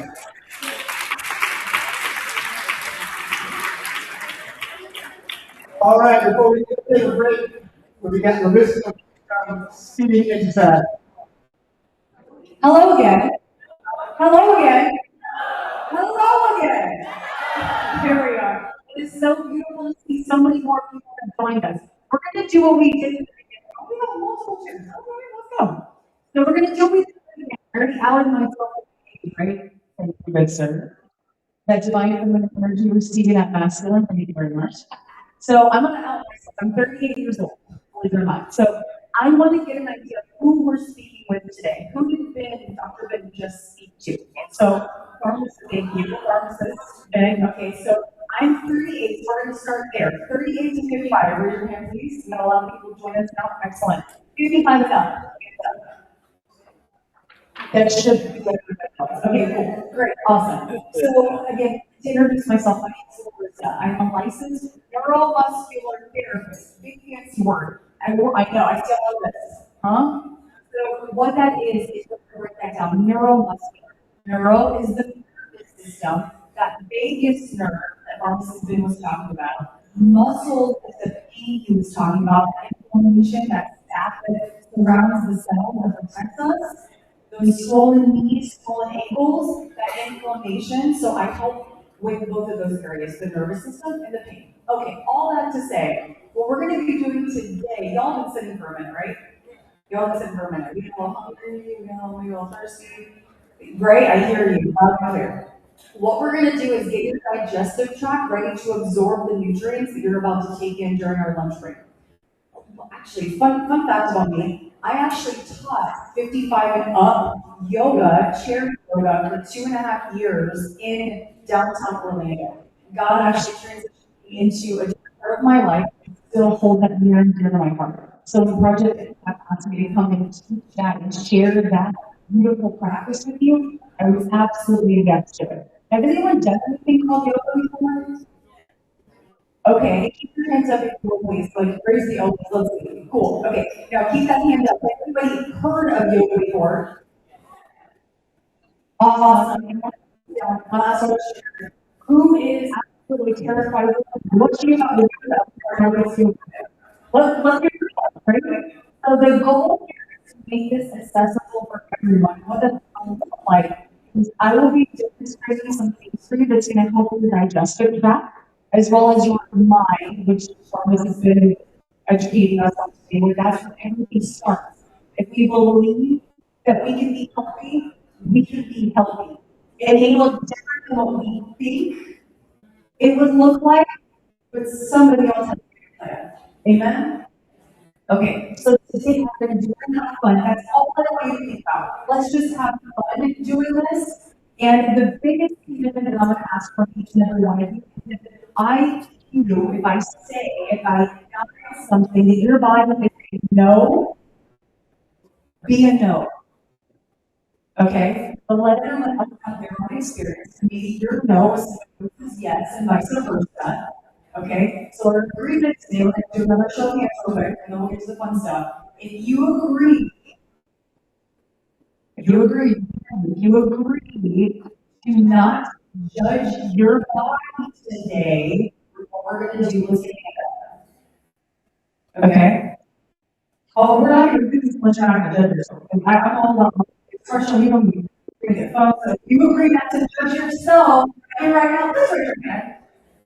And if you're there right now, get your hand up. There it is.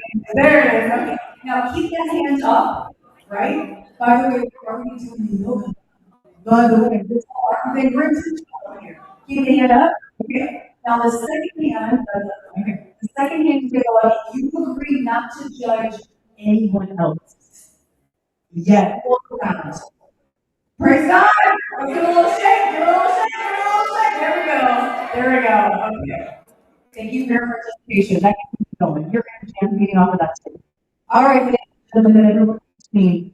Would anyone like to come up here and be a demonstration for me? Oh, Miss Pam, please come on up. Please come on up. You said wait. Come on, please, Miss Ray. You know what I'm saying? Thank you. What's your name, girl? April.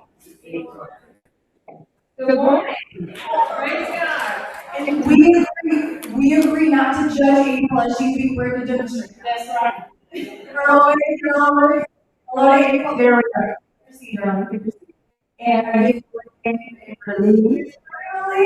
Let's give her a little wave for me to judge her. There it is. Go ahead, have your seat. Perfect. Masculine up here? Who's the men? Where's the men all represent? Where are we at? Let's get you guys. We're not judging nobody. Where's the guys at? Go ahead, come on. Because I will pop up to be very hard. I will excuse you. Here we go. Oh, we go. Let's go. Come on down. We got two. I'm open for it. There you go. We got mass where you at? I'm coming to you. I'm coming. God, where's he at? Where's he at, God? Okay. What'd you say? Go get him. I'm gonna drag you up there.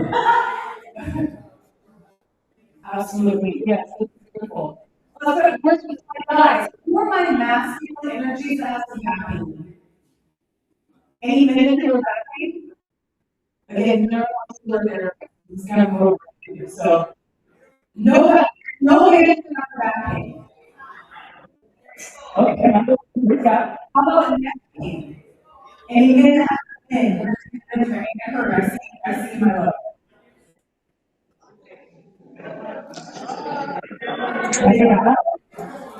We got one. You just got saved. We got a long. Okay. There we go. We got troops. We got our troops, ladies and gentlemen, and everyone in between. Okay, all of it. Woo, let's go ahead. Let's go ahead. Okay. Oh, you want to see? Go. We're okay. You want to go moments? We're not like grabbing up that food energy. You see that? It's not right here. Yeah. Yes, sir. Yes, sir. Yes, sir. Thank you. And right here. We're going right here.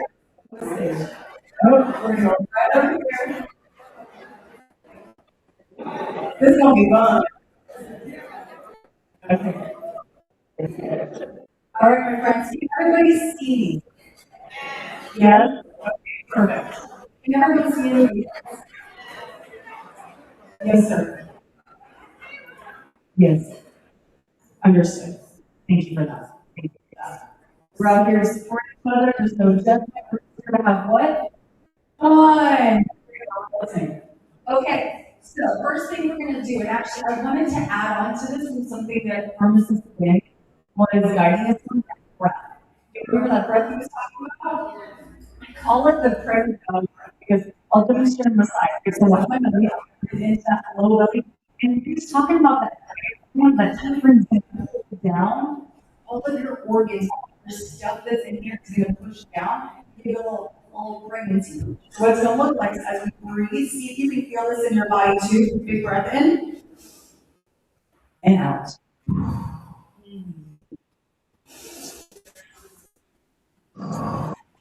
One more. You see? Good. Now deep into the belly. Bring up to the chest. Out through the mouth. Give it a sigh. Deep breath in. Relax the shoulders. Deep belly breath in. All of you, wave of energy. Breath. Going into the belly. Chest and out. And one more. Deep belly breath. And out.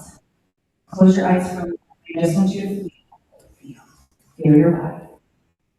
This is what we call your flow. Feel your heart. You're going to feel the calm. You're going to be more alert to the sound of my voice, sounds around you. Maybe even your shoulders soften, maybe your jaw relaxes a little bit. Keep sending that breath to your belly. Good. Let's take a deep breath into the chest, the mouth, fly it out. And just one more for the body.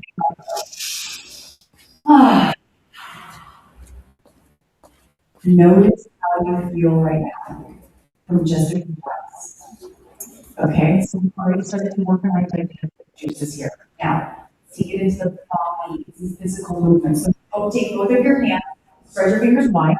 And I did hear a lot of arthritis. So first thing we're going to do is we're going to take that hand and we're going to gently place our other fingers down like that. Easy peasy. Yep. And we're just going to go with massage. Now, if that's the center, stay there. If you feel like your muscles, your ligaments want to feel a little bit more, give yourself a little hand tap.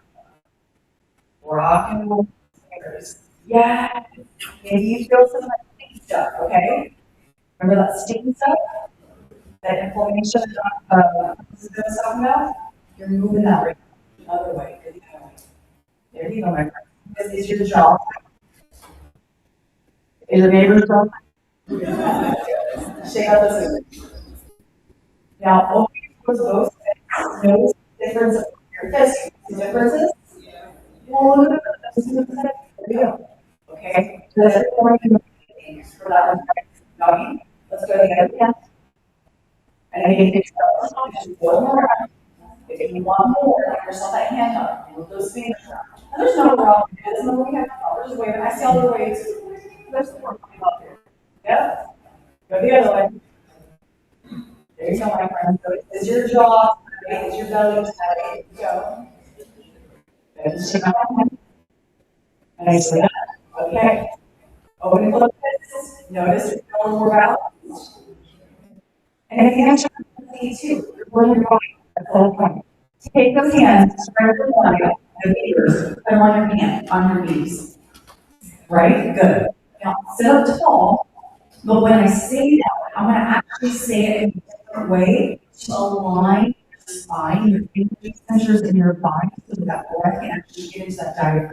So what I want you to focus on sitting up tall is imagine I'm pulling. What happens to your Valerie's body? Breathe really body, excuse me. Watch what happens to your body, okay? Imagine literally I'm pulling a string from the top of your head, lifting you up. Sitting up tall.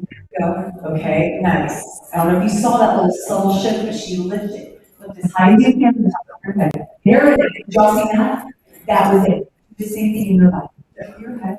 That's it. Good. Good, good, good. Now relax your belly while you're doing this. And lift it. That. Did you just see her grow again? You all did. Okay. Keep that length in your spine. You got it? Y'all look good. Okay, doing good. Hands on the knees, okay? Keeping that length in your spine, I want you to take a deep breath in and send your heart forward. It's gonna arch that low back for you, okay? Deep breath in. Now exhale, just round the back. We're gonna keep the chin control. Inhale, lifting the chest. Good, I see you. Nicely done. Exhale, round. The bigger the movement, the bigger the impact. Inhale. There we go. Exhale to round. 2 more times. Good.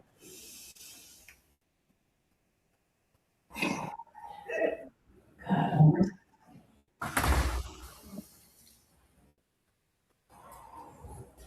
And come back to center. Notice how you go. Close your eyes for 1 moment. Notice how you feel. Soften your jaw. Keep your belly soft for 10, 9, 8, 7, 6, 5, 4, 3, 2, 1. Deep low belly breath. Bring it to the chest, up to the mouth. 2 more. Deep low belly, chest. 1 more time, my friends. Deep low belly. I see you in the back, all the way up and out. Excellent. Now we're going to do what I call hooves. This is where we got to be like, I appreciate all of y'all demonstrating this. We're going to get a little vulnerable. It's called hooves. Hands on these. Hooves. Hooves. But I want you to incorporate what we just did with the spine leaning forward and back. So really accent your spine. Watch my back. Watch my back. You see what I'm doing? Arching. I'm moving forward. You see that? This is something to do before you get out of bed in the morning and not running to the restrooms like I am. Reversing it the other way. So you're opening your digestive tract. Nice. Good, everyone. Okay, I see y'all. And look around. Look at all the heads moving around. All y'all are doing great. I'm super proud of you. Amazing. There's no wrong way to do this as long as your body is saying yes. You guys have some fun. Come back to the center. Deep breath in, low belly. The chest, up to the mouth. Low belly, chest. We've all done it. Okay, now, last little bit here. The low body, right? Now, you didn't even have to get up yet. Can you feel, actually, let's do that real quick. Do you feel any change in your energy? Anybody feel a little change in energy? Shout out a word. How do you feel right now with change in energy? Where's the feel? Yes. You feel more alive, you feel more strong? Yes. You feel more alive. It's like moving your spine, getting that cerebral spinal movement. That spinal fluid moving, which gives your oxygen to those cells that causes middle spine. Okay, she's good. Yes, let yourself move. Let yourself move. That's what he was talking about. That's when we get old, y'all. That's when we stop moving. You know, somebody said, can you sit over in your chair? Somebody said to me one time, and I will always remember this. The quality, listen to this, and listen to this. The quality of your life depends on the quality of your spine. Woo! The quality of your life depends on the quality of your spine. So move your body. When I'm standing at the line of the grocery store, I don't care if you see me, I'm standing in the line of the grocery store, I'm gonna move my body. I'm moving up, stand like this. All that connective tissue pharmacist Ben was talking about is hardened. I think you're gonna see me and I'm gonna stretch it out for you, right? So move. Think about moving. I see you all moving right now. I'm like, oh, that's what gets me going, is I see you participating. And you're feeling your body very much like moving in your chair. That's it. Next one, we're gonna do the last one here, okay? Can y'all hear me? All right, thank you. I'm going to project my voice. All right. So I want you to take your arms, look above your head. Look over here, to the right and left. You got two legs. Good. Now turn in to the left and right. There we go. Good. Now we're just going to take the hands and we're going to top them together. Open. Good. Open, relax your shoulders. Good. 10 times. 10, let's count it. 9, 8, 7, 6, 5, 4, 3, 2, 1. And then today I'm going to start a new year for you. If you choose, your decision, your mind, if you choose to allow yourself to take what you've learned here today and take it into your life, you can, and it will be a happy year for you. Thank you so much for your time. Lots of love. Praise God. Thank you. Give a round of applause. All right. Praise God. You're welcome. All right, we have lunch for you, right over there waiting for you. We got another piece of for about 10 minutes, and then we're going to have a break lunch. Mr. Lasek, come on up.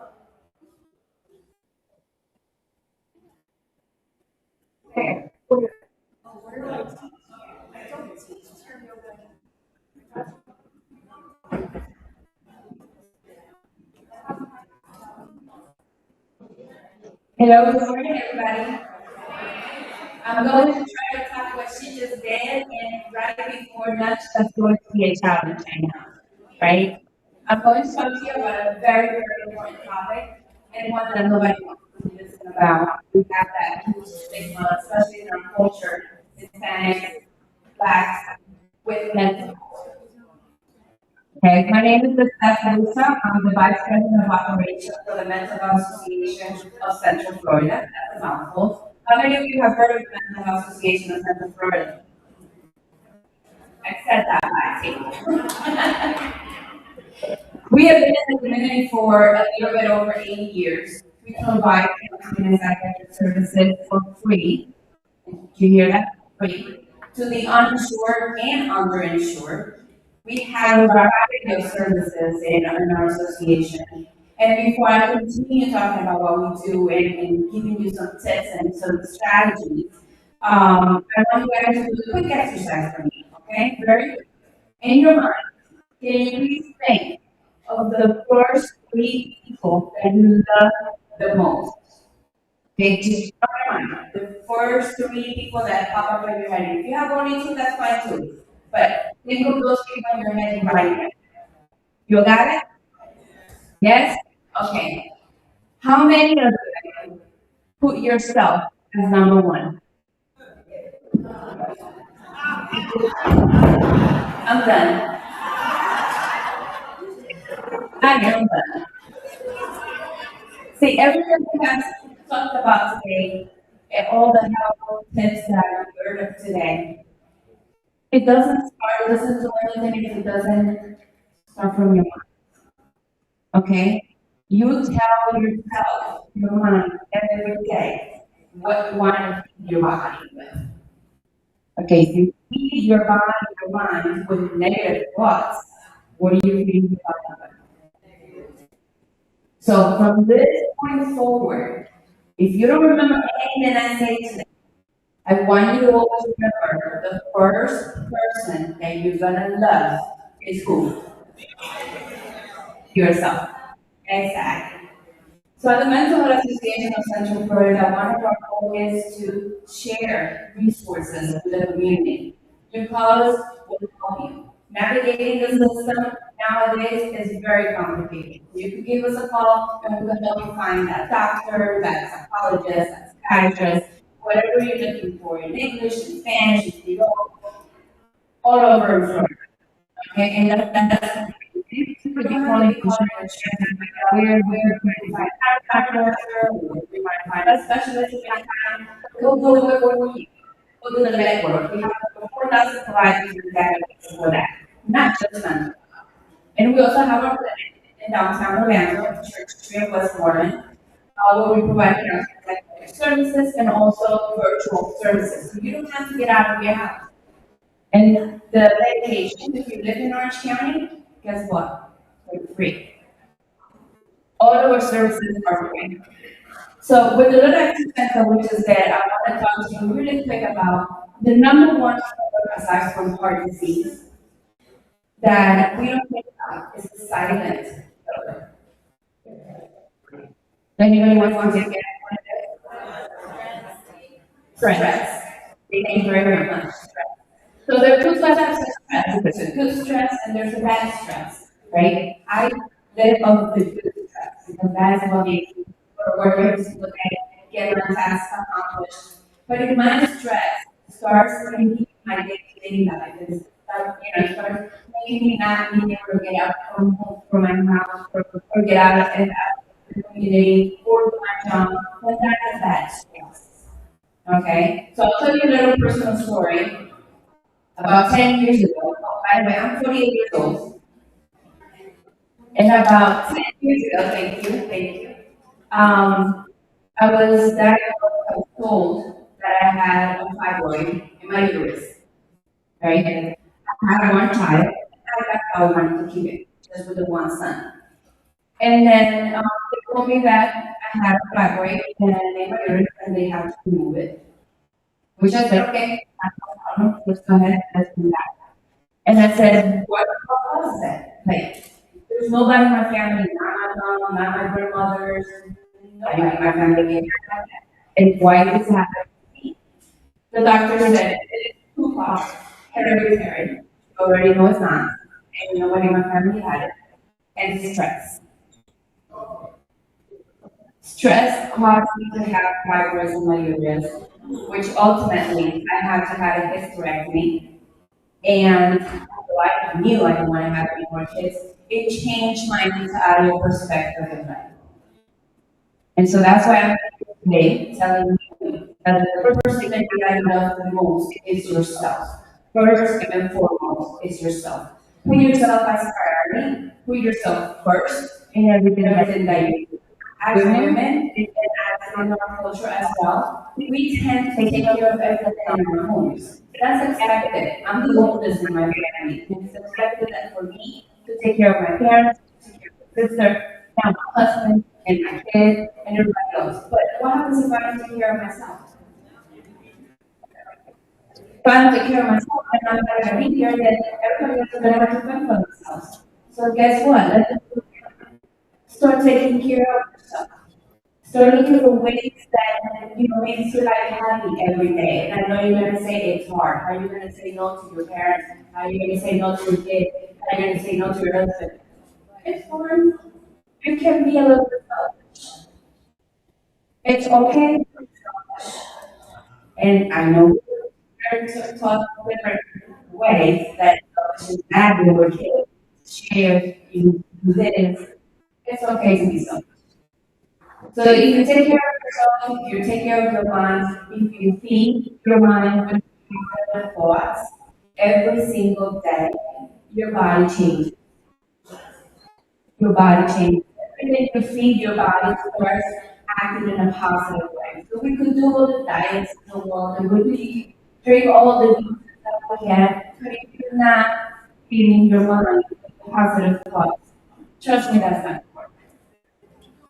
10 years ago, my father was diagnosed with colon cancer. My father is a stupid individual that doesn't want to go to the doctor, he hates hospitals, and none in the world will he go to the doctor. He had to go to the hospital. He got surgery. He started chemotherapy. And I thought, I can die. He doesn't like doctors, this is going to kill him. On the contrary, My dad's positive attitude got him through it all. And every day he was with a smile. He was very positive about the entire procedure. He was looking forward to ending those chemotherapy sessions. And I still have him today. Another story. My mom, about 5 years ago, had a stroke. My mom had been the pillar of the family, the strongest woman I know in the entire family. She's always been there for her. She's always looked at her, no matter what, she gets up every day. And she had a stroke. I've never seen my mom that way ever again before. So weak, so down. She just wanted to stay alive. She didn't want to continue after the stroke.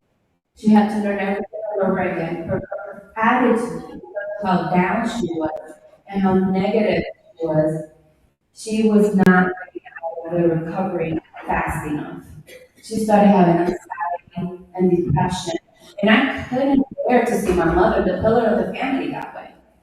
And so you see there's certain individuals that raised me and how their attitudes towards what was happening to them changes the outcome.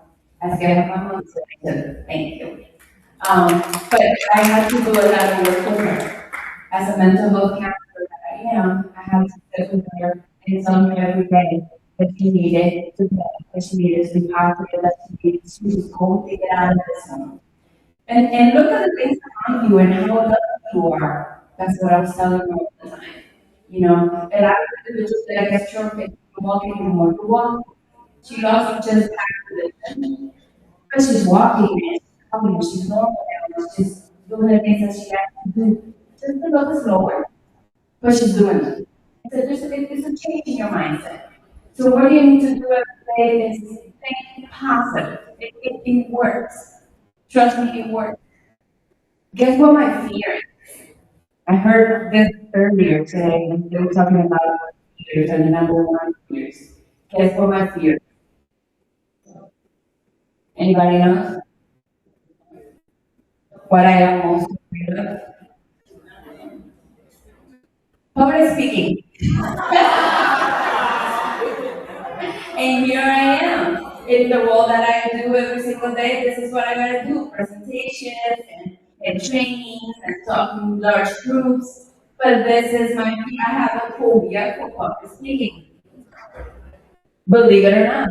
But I face my fear every day. I confront my fear every day because I'm not going to let that limit me. Limit the person that I am and what I want to do, and share with this beautiful group of people strategies and techniques that you could use to have a better life, a better mental life. Because your mental health is health. It's part of your overall health. If you have a stomach ache, what do? Get medication or go to the doctor or go check it out. If you're feeling down, if you're feeling like you're not yourself anymore, go get help. Go talk to someone. It's okay not to be okay. It's okay to talk to somebody. I know we were taught like, oh, all the dirty lunches take home and deal with it. Just get up and keep going and put that under the rug. We don't talk about things. Believe me, I know I was like that too. But no, it is okay not to feel okay. It's okay for you to feel down one day. It's okay for you to feel anxious one day. It's okay for you to feel depressed, so go seek some help. And that's why we have a conversation, and it's completely free, completely confidential. You can do it from the comfort of your own home. Just call us. If you need insurance, if you need money, it's completely free. Okay, but you have to make that call. And you have to take that decision for yourself. Okay? Let me see. I said 10 minutes. I think I can do it in 2 minutes, right? Some of the self-care techniques really quick that I want to give you. Walk out in nature. Take a walk. Go camping. I love camping, so I do that all the time. Just go camping. Listen to music. I love music. Because I'm driving to work and not driving out of work. My music is blasting in my car. believe it or not. Okay, so nature walk, music, dance, laugh. Laugh every single day, just laugh. So that was going to change the perspective of your life moving forward. Thank you. All right, very good. I don't know about y'all, but I'm hungry. I'm hungry. All right, so what we're gonna do, we're gonna take a lunch break for about an hour, we're gonna come back to the panel. But for all the speakers that spoke here today, they're in the back, that you can ask questions. Pharmacist Ben is gonna, if you want to ask questions, do that, but he does have a room on the side, and you know the room over there, that you can talk to the class about your system, or whatever question you may to help. But you can take any questions about the health, all right? So be prepared for that, and after one more panel, then, we'll be thankful for you guys' ahead, so I really appreciate that, God bless you. So let's have lunch.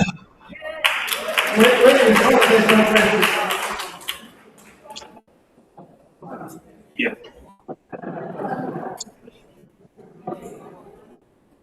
Thank you, Senator.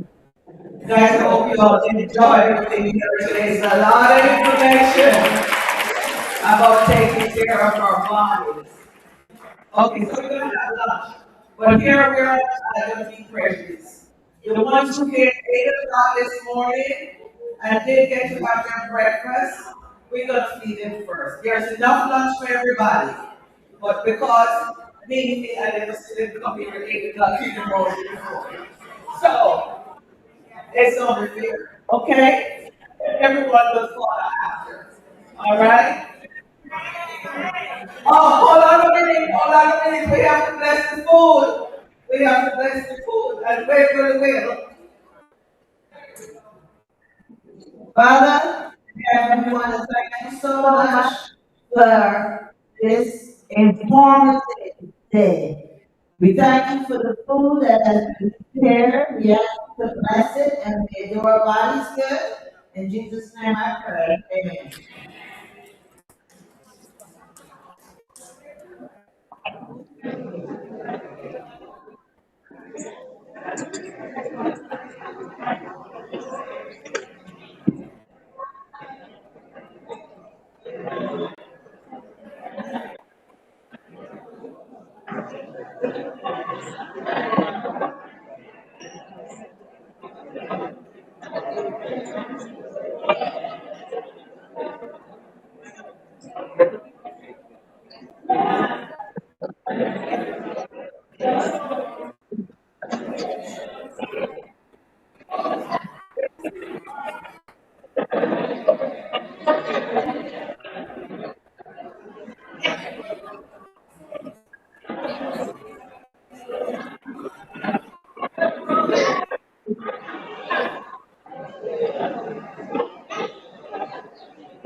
He called me. Just a few announcements. I don't know if information. Might not remember what I said. But you guys are so busy these couple of weeks. Guess what? Next week is not done. We're gonna get there next week, right? Yes, I'm relaxed because the father and me pick up another big event. Anyway, we started saying Rustin is over there, and she might want to say something about the tree. Okay? So give y'all the information. But don't forget, it's a lot good. Yeah, but it is.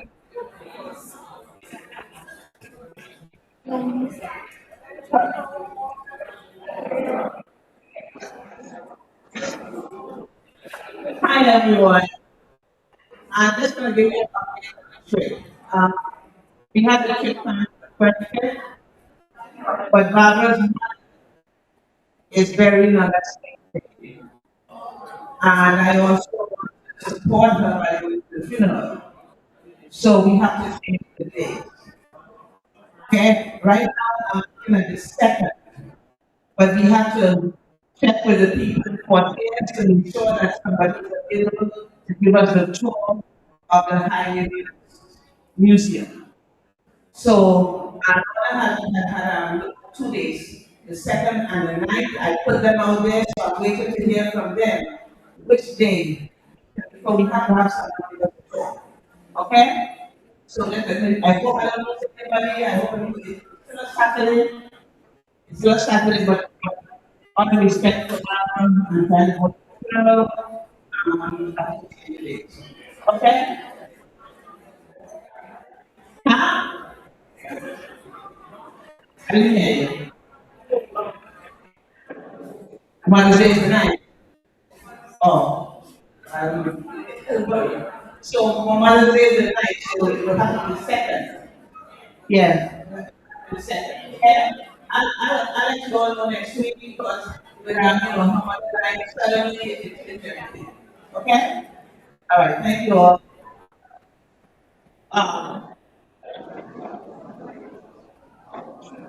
Remember, this summit is not over. It's from 8 until 3 o'clock. So it's not over. And we gave them this day and this time. They are their group, they're here. I'm not saying everybody, but it's over at 3 o'clock. So they're here.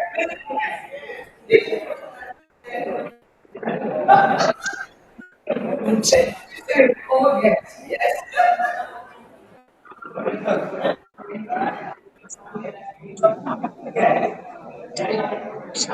Yeah, the ones who take the dates, I know you have to leave. Okay? Yeah.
All right. Is everybody had lunch yet? Everybody had lunch yet? All right. We got a couple of speakers that are going to be done for the day. Remember, if you have a picture of Thomas man, you'll take it, all right? He has a little right next to him, it's in the push it to there. All right? So, I'm gonna make up my stop right now. Whatever he works, got a Gus piano with Thomas man and other percent. All right? All right. How's everybody doing today? Everybody good? All right. Oh, this is amazing. Amazing. So I need everybody to stand up. I need everybody to stand up. We're going to stand up because we're going to put affirmations into our bodies. Because affirmation is the key. Do we all agree? Right? Do we all agree, right? Yes, I love that. I love that. All right. So I love growing from Jesse Jackson because back in the day, Jesse Jackson used to do this. And when I was a kid, when I saw it, I was like, all right? So I mean, everybody in here, use your voice because your voice is important to everybody. I need everybody to say, I am.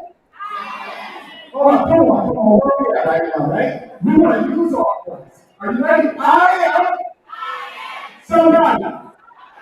I love myself.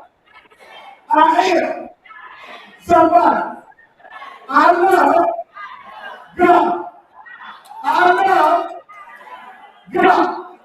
I am somebody. I will save the world.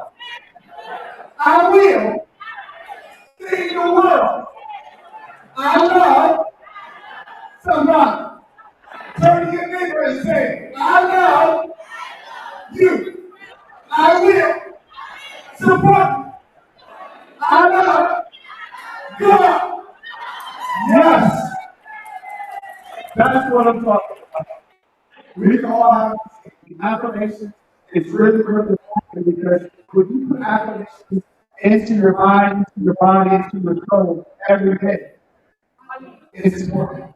I gotta say, rest in peace, Jesse Jackson. He was an amazing man, and all about the community during that time, 100%. So when I saw him and he did that affirmation, it changed my life. It changed my life. So I'm gonna go ahead. Thank you. So everybody is Maggie, and Maggie is going to have cameras, and cameras that she's going to have is going to be really amazing. So I need everybody in this room to buckle your seatbelt up and turn your ears up because everything on the camera that they're saying is going to be really, really important. Really important because it has to do with what? Health. And health is profile. And this is one of the reasons why we have everybody here right now as well. All right? So everybody going down? Isa. There you go. Thank you so much.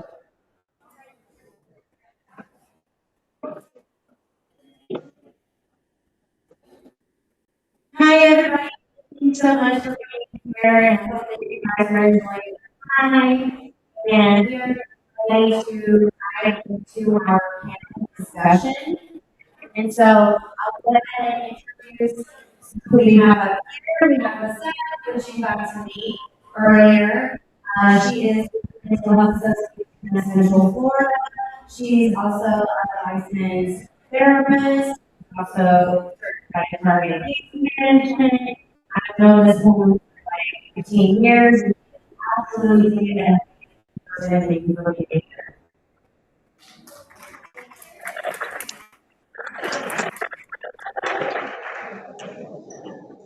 And then we have Dr. Edward Singh, who is a licensed psychiatrist, graduated from Yale. He is on Orlando Health chairman for psychiatry. He's also on Project Impasse Board of Directors as our clinical director. Thank you so much for being here.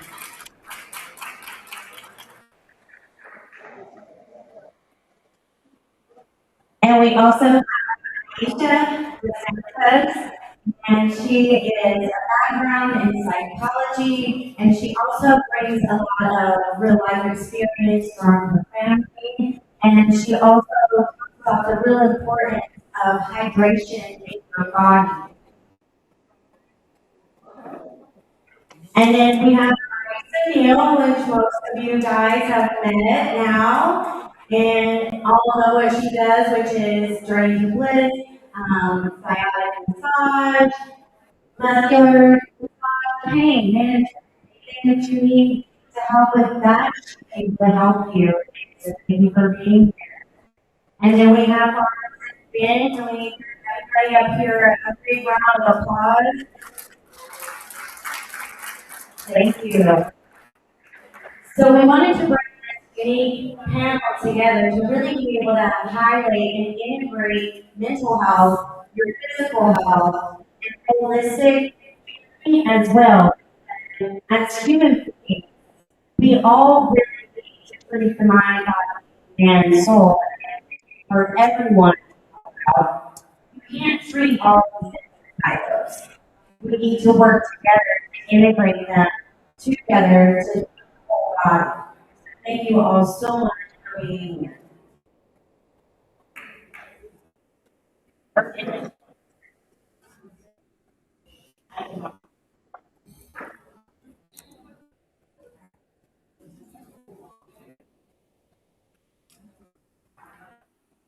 All right.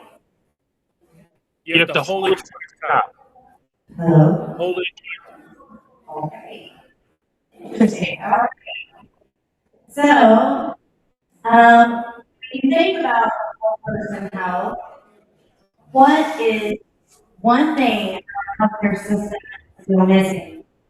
I'd like to go ahead and ask Pharmacist, what is the difference between managing symptoms and actually addressing the root cause? And why does this matter so much for long-term health?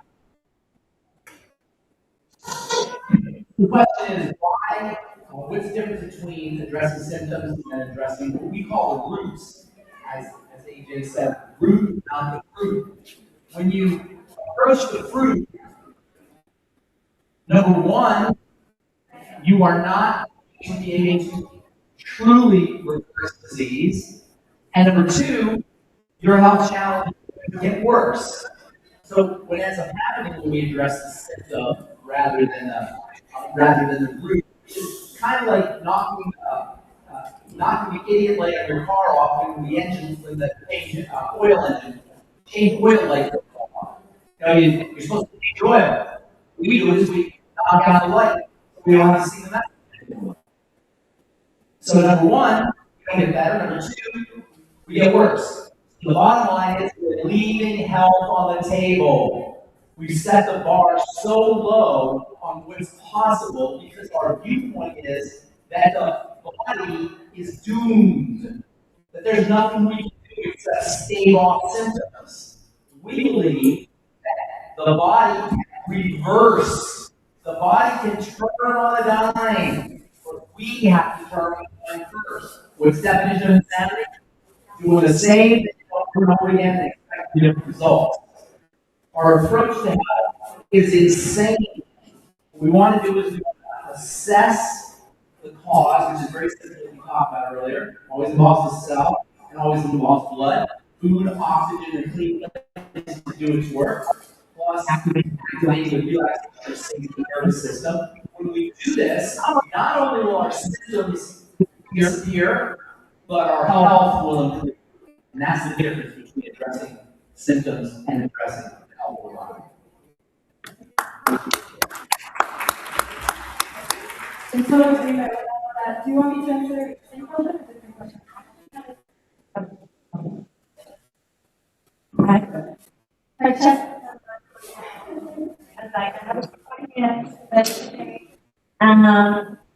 Okay, we're coming back. So I used to do that. I said, with my friend, it's really good hydration and water. And, you know, hydration is something that most people hear about, but rather than think of as being part of your brain health, right? So why is hydration quality so important when it comes to cognitive? I love it. Thank you. Hello, everyone. I'm so excited to be here. My name is Lisa. And let me ask you this.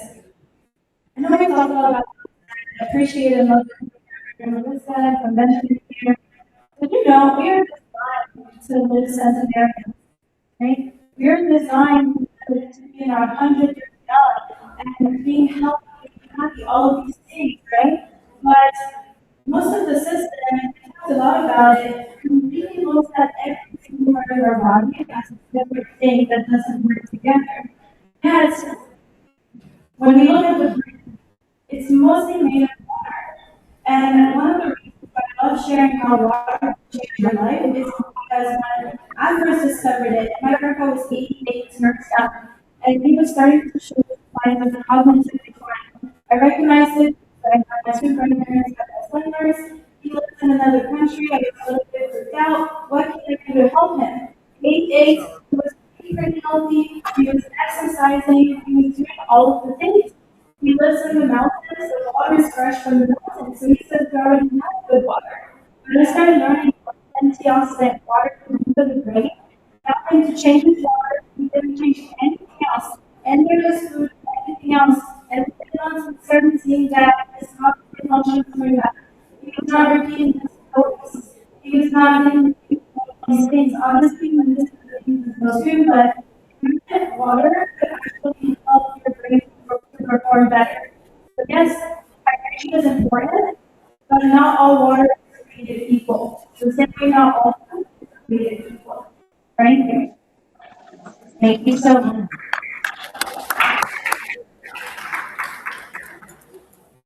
Marisa, why is movement such an important part of the physical and mental wellness, especially for seniors? The quality of life depends on the quality of your spine. So movement standing up, any of that is restore mind, body, connection. And we'll talk about the mind, about our thoughts. We're creating what is in our bodies. So our minds are telling us, I just need to feel good. But if we can get our minds transform those thoughts and think more positively, more open, our body is going to naturally respond to that. So movement is going to be a natural part of our bodies, and therefore our lives are going to represent the quality of our spine, which is the quality of our life. It's all of those. We stop moving, that's when we plug in your own word. Life stops. Without movement, life stops. When we move, when we release the restrictions in our bodies, our mind, the quality of our life. So that's why we say the quality of our life, the quality of our movement. That's why it's so important, especially for our us. The quality of movement, we get up and on without pain. Ease, so you're knowing our body, you're knowing our body, that connects the secret to ourselves, our health, to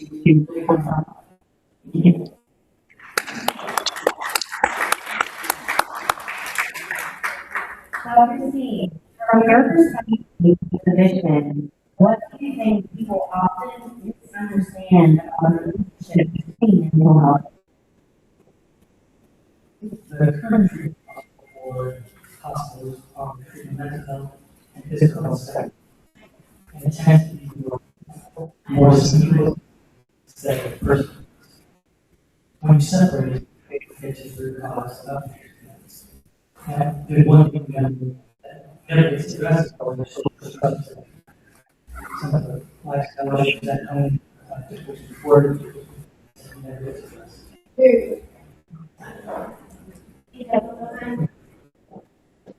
Being able to address those structures will be able to improve the mental health as well as this. And when we think of mental health, we think it's just medication. Sometimes it's not medication, it's helping get through the situation.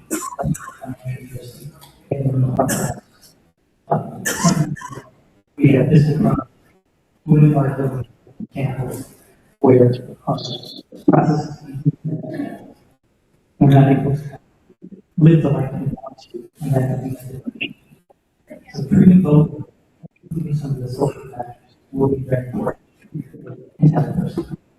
Yeah, we had in hearing about Project Impact, and the total care approach, where having assistant factors, a physician, as well as total care management, with some stress factors, treating the people, taking care of those symptoms. Thank you so much.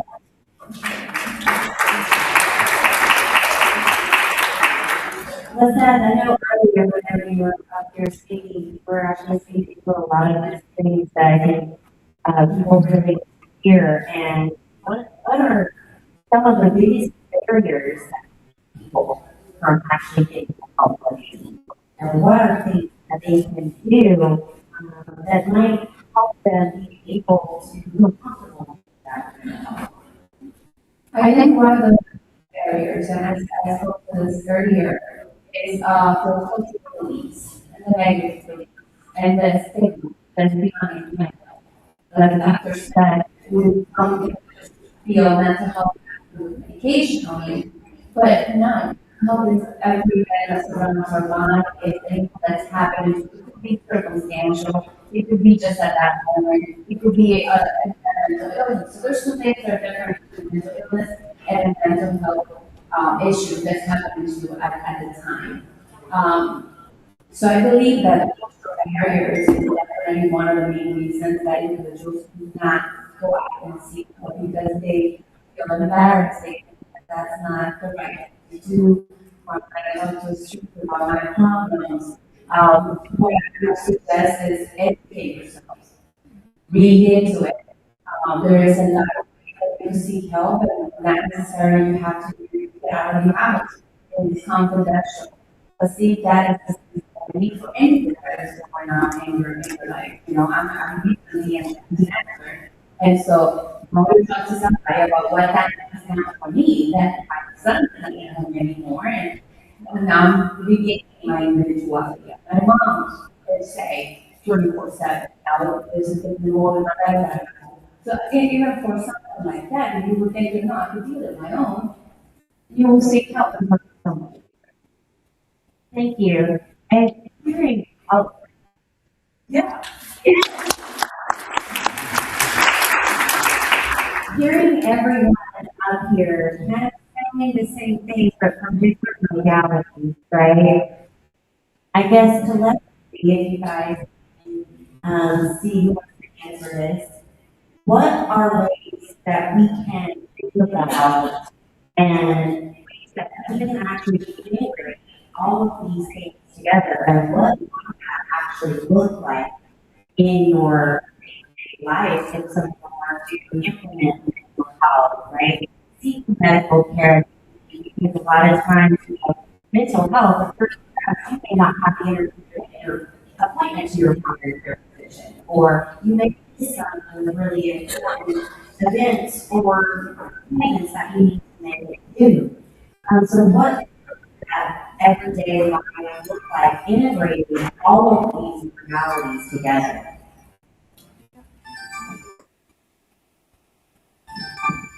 I think that what I would say is that start with the easiest one available to you first, right? Because, oh my gosh, where do I start? Let's start with the food, let's start with the movement, let's start with the breath, let's start with affirmation, let's start with dancing, right? Let's start with my bed. The one that's easiest to do first because when you feel good, it's easier to continue to do things that make you feel good, right? So start with the one that's first is the most available to you first. If it's increasing your water, like we were talking about earlier, right? I think it was for the high blood pressure or the sugar levels, right? Have you done some water first? Now yoga, that already here, then maybe you can put on a song and dance or sing, right? Do something that brings you joy, and then maybe you have to go and get some fruits and vegetables to change the way that you eat. You have to start with one thing at a time. Because when we are overwhelmed, then we just don't do anything. Love that, thank you. So one thing I find is so true, you know, probably people, you guys need to wash dishes. I know I need to wash dishes. Already, I have a bunch of dishes in the sink. I look at the sink, pile of dishes. Oh my God, I want to go to bed. I don't want to do those. I don't want to do those dishes. But I realized many years ago that there's a secret to doing a whole bunch of dishes that are in this thing. Picture this, a pile of dishes at Thanksgiving dinner, grease on them and you put them on and you don't want to deal with it. Here's how you do the dishes. 1 fork at a time. 1 fork. Just 1 fork. Watch the fork. And then the next one, and you watch the fork. And then the next one. And before you know it, the dishes are done. So what you said is so brilliant. One thing at a time. And along the same lines as one thing at a time, one of the great gifts that God gave us is we can only think one thought at a time. Only one. You can't think 2 thoughts at the same time. So choose the thought that you're thinking carefully. There's only one. The Bible says you're either with me or against me. Choose the thought of safety always. And if you notice that you're not, switch over. And you can do it in an instant. And along the same lines, the most important thing, as you mentioned, was to be overwhelming. What do I do first, right? Here's what you do first. Believe. Believe that it's possible. That's the first thing. Believe that you can get better. Believe that you can get stronger. Believe that you're a child of God. Believe that the body is a healing system. Believe first. That's always the first thing to do. And then follow with whatever, like you said, whatever is easy.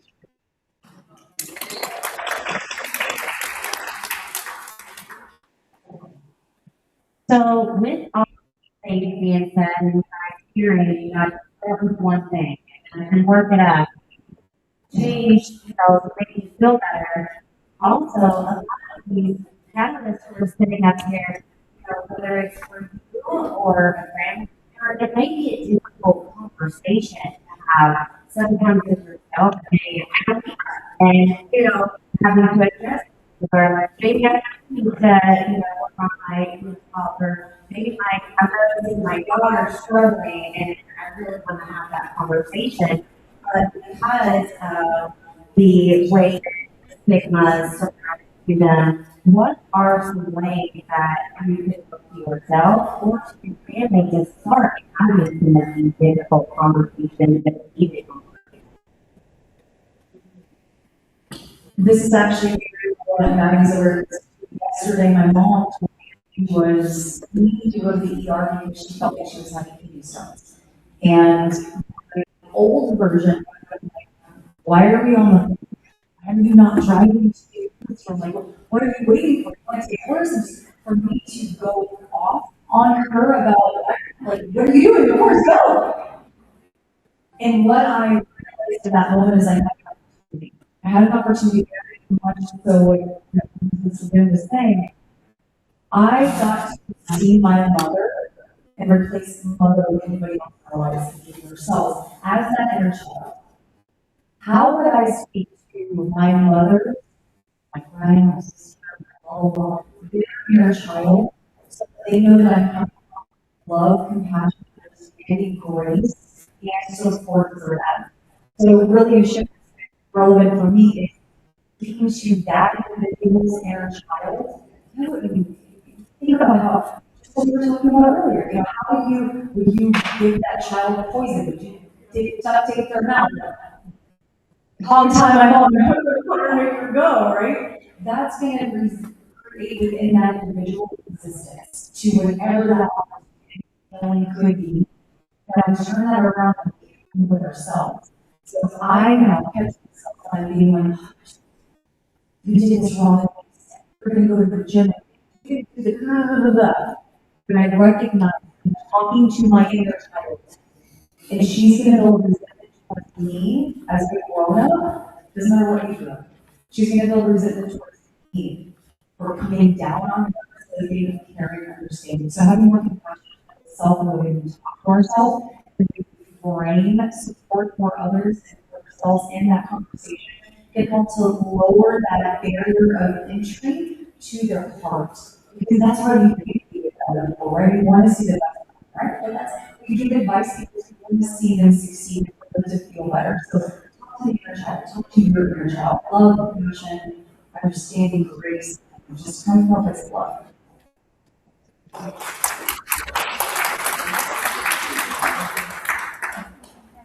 Something I like to just by show you. Anybody here know somebody, a family member, a friend, a neighbor, a coworker that has mental illness, depression, or been defined? Have a show of hands. So it's extremely common. I think we live in a society where we have to be strong. We have to push the head down. And it's great being strong, but I tell you, you don't want to be strong all the time. You should be able to let down your head. And I think sometimes the strength of being able to tell somebody, listen, I'm going through this, and this, will help them, and tell you what you're going through. I think it's just be open, be honest, be confident, and that humans are, we all feel the same stuff. And we have to be able to support each other.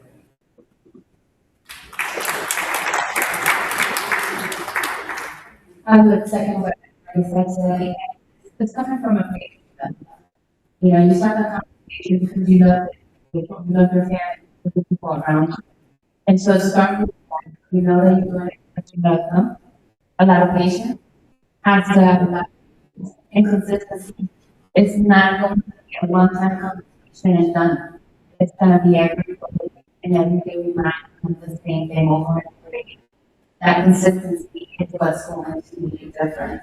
That's what it when she's one to recover and understand that you're going to change and make a difference, but to renew rather than a place of love.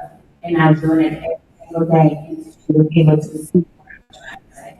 So I think consistency is definitely.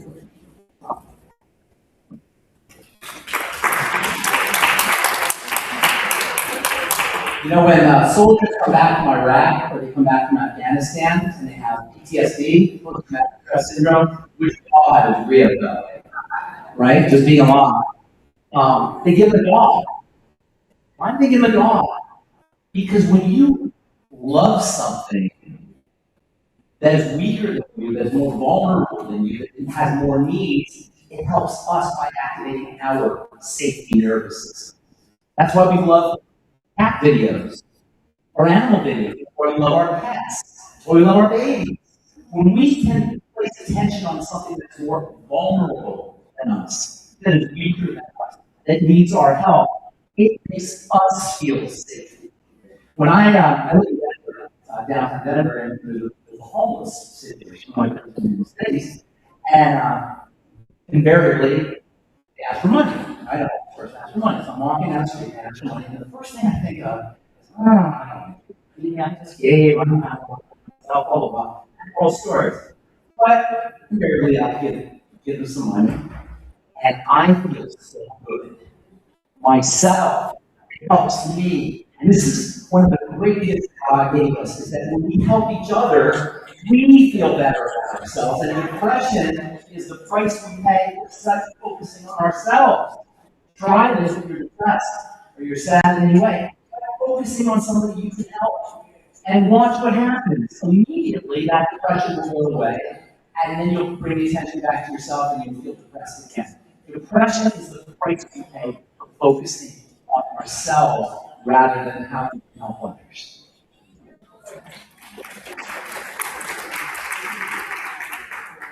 I wasn't going to speak on this, but something just came up as I'm listening to everyone, and I'm going to address the elephant in the room. I'm probably the youngest person in the room here. My friends had their baby, heard the baby last time he got the birthday, so I don't know what everyone's been through. I haven't been through maybe as much life, the challenges, as many things as everyone here, but you cannot, if we're talking about helping a family member that is struggling or somebody else, you cannot help someone that doesn't want to be helped. You know, force somebody who's not looking for welcoming it. But if that person is open and they would like to hear something that can help them, then you have your experiences, you're much more, probably that you can then help them with that. And if it's a health thing, you can share things that you heard today. If it's not in my body a little bit, let's have a glass of water, let's glass of water. Then there we go. The person is not looking to help. Sometimes it's not your fault. Right? Do not take things personally. Just do your best to let a person do it.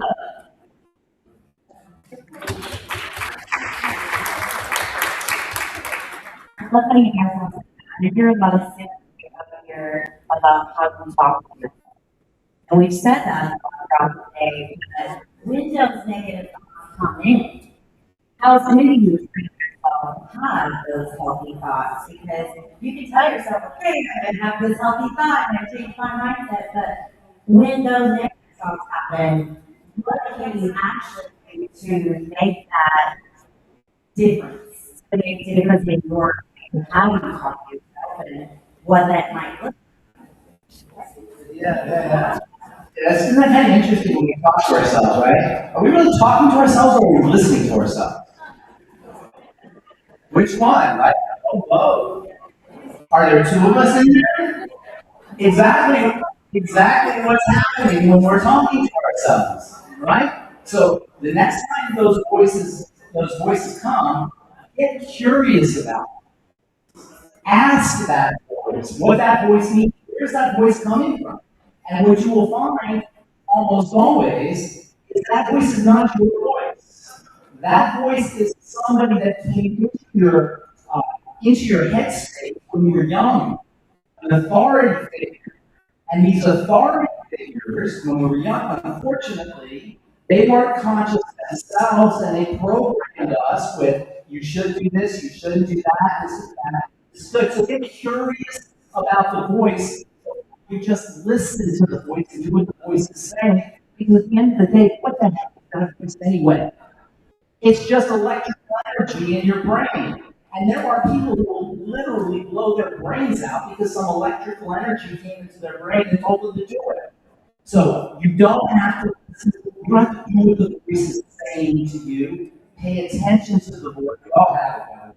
And get curious about the voice. And ask the voice where it's coming from, what it means, and who that voice really is. And you'll find that you, the listener of the voice, have much more power over that voice. You don't have to pay attention to the voice. Ask the voice what it needs and what it wants and where it's coming Got it. I still struggle with that all the time, just being honest. But what I've found for me is I try to address that moment or do everything that I can before those moments come to the surface how we love it. So when we first wake up, sleeping and wake up, don't usually have that negative thought first thing in the morning. You get to choose which thoughts you activate first thing in the morning. So when I first rise, I speak affirmations with myself. You heard my husband Mustafa earlier share affirmations with you all. That was awesome, right? I am somebody. I am loved. I am light. I am so grateful right now. Right? I'm an unrepeatable miracle. I am amazing. And because we get brainwashed by TV, by the radio, by the adults when we're growing up, the voices that are not real, all of these things, I decided I'm brainwashing myself. That I'm awesome. I'm brainwashing myself that I'm amazing, and I do that before I open the news, before I open my phone, before I open anything else. I look for actually kind of tackling that before it even happens, and then sometimes it still happens, and I still struggle with that, but I get stronger every single time because it's like a muscle, that I build that muscle before I needed it. I don't know if that makes sense, but that's the way I approach it. And just for me, tie both of what they were saying together. This is my personal perfect. Taking the identification of that voice is not me. Actually, I'll share with you all what my practice is. Okay, real talk, right? This is what I do. When I feel that overstimulation coming out, when I feel that negativity, just sometimes you wake up and you're just like, just coming right away, right? I remind myself that I am me. The way that I do that, you serve somebody else, when I give you a sharing, I will just start. I don't know about tonight, right? Like I've heard of tapping therapy, I've heard about EFT tapping, I've heard of all that. I studied it, but I didn't my own. So I will go right into this course for me. I go right into the chest, and then I relax my belly. I said earlier that I'm not breathing, but I repeat to myself, it's just me. It's just me. It's just me. It's just me. It's just me. It's just me. Larissa, it's just me. Oh, it's just me. It's just me. I bring myself back to me, not that, to me, around the end of my body. It's just, okay, then I'll bring it that place. I'll leave it with that. Yeah. Larissa said some amazing things, some really things. But what she's saying is very interesting. See, the mind is in the past and in the future. There's only one place that's present, and that's the body. And so what Larissa said about tapping, it's about focusing on your body. If you can pay attention to your body, even if you can, you'll immediately come out from your mind, from your brain, into your body. The body is the world of presence. And the present is all waves. So it's called the present. Yes.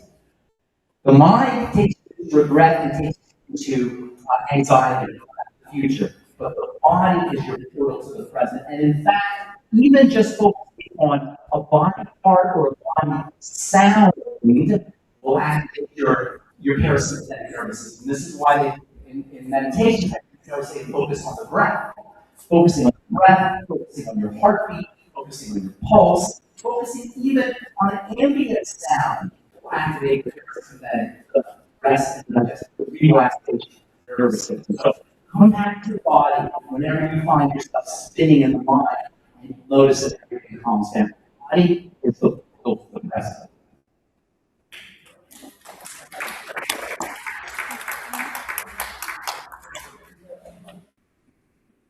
So now that we've kind of had that conversation, another one to be had is what do we do when we're in crisis? Because when we're in crisis and our minds are spinning and we're thinking, oh my gosh, I got this view or I got this, terrible thing that happened up here. How do we actually, what's a good way, mind, body, and soul, to deal and deal with crisis, whether it's ours or not?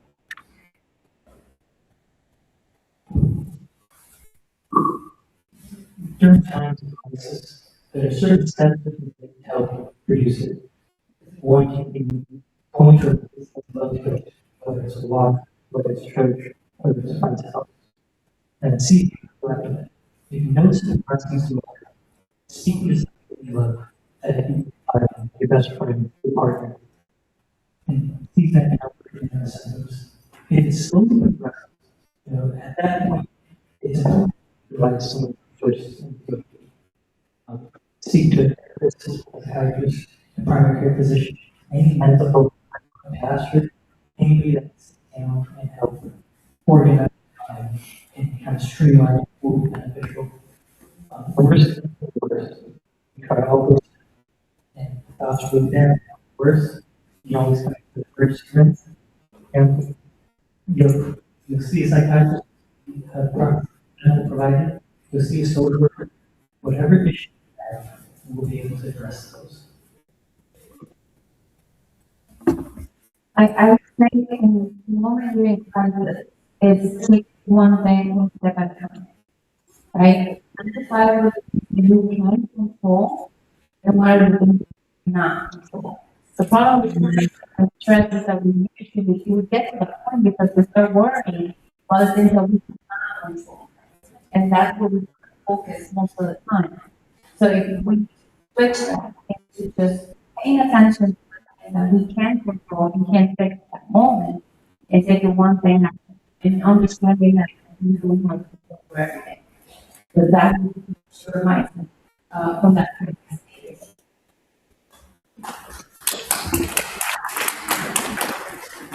And, well, I told mother, we don't get here, like, we're just going to area sunshine. Okay, so something else that I do for myself, and that has been a very reason for me to call when like something's out.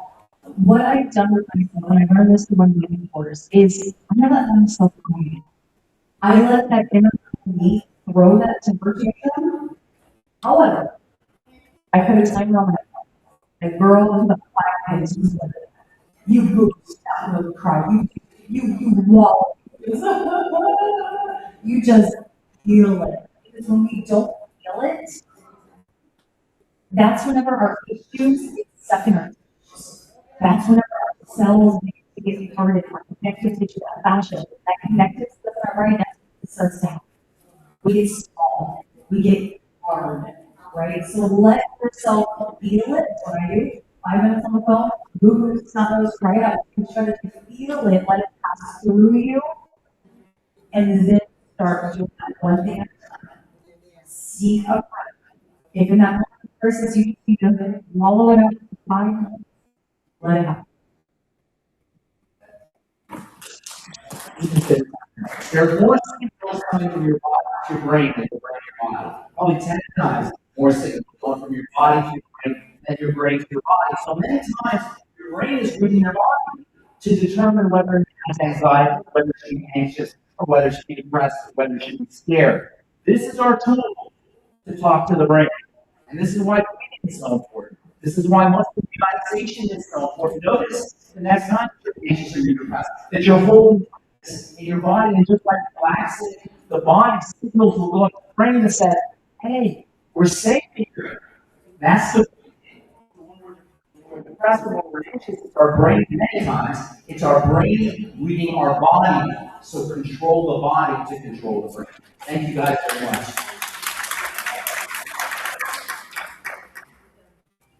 Hi, everyone. How are you? Okay, so I have a question for everybody. Does everybody in this room feel like they can be better, or are we just here talking to other people? Huh? Does everybody here feel like they can be better, or are we just actually just talking to somebody? So you actually feel as though everybody here is talking to everyone here. Okay, so that means that potentially you might do something about what we said. You might ask a question. You might get in contact with some of the professionals who will come here to offer themselves to help you. I just want to know if we're connected. Because the bottom line is, I talk to people all the time. And they go from one state to another state. Meaning at one point they weren't doing so well, and then after we work together, they're feeling fantastic. I want you to have the same opportunity. The fact of the matter is, and there's some people here talking about this, you can turn things around if you have to. I know some people who are talking about the fact that our bodies, if they're in a acidic state, won't function as well as if we're in an alkaline state. I want to listen to some of those people who might say something to you like, one Coca-Cola will take 100 bottles of alkaline water to diffuse that in your body. So we might pay attention to some of the things we're saying, and that's the only thing. Just wondering if we're connected, because if you are connected, you all have your car, and all you do on Sunday afternoon, or Monday morning, or the middle of the night, I'll answer, and I'm sure that most folks here will too.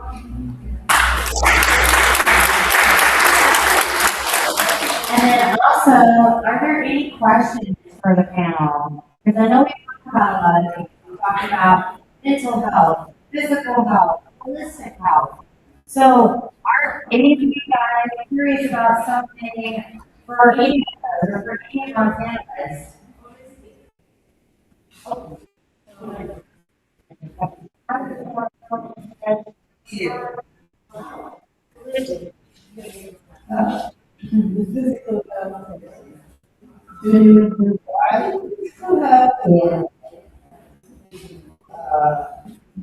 Someone has So I work with people, that's a great question. So what do I offer for physical health? How do I support people? So I do consultations over the phone to establish, am I a resource for you? Is it something else? Really help, a resource. We'll be able to but I work with people virtually, so I do very similar to how we've done the chair yoga. We can do things like that over the phone, or Zoom call, or Google Meet. We can work like that together, or you can physically find office and work with your physical body with my hands, or we can relieve the tension or relieve the stress, get your body moving, functioning, so that your nervous system feels good and you feel good. Okay. Does that answer your question? So a little bit of both. We can all work together, or we can work in person at the office. Okay. And pass it. Thank you. Do anybody else have questions? Feel free. Anybody? Holistic? What's your question? You want to talk one-on-one? Well, give me the back.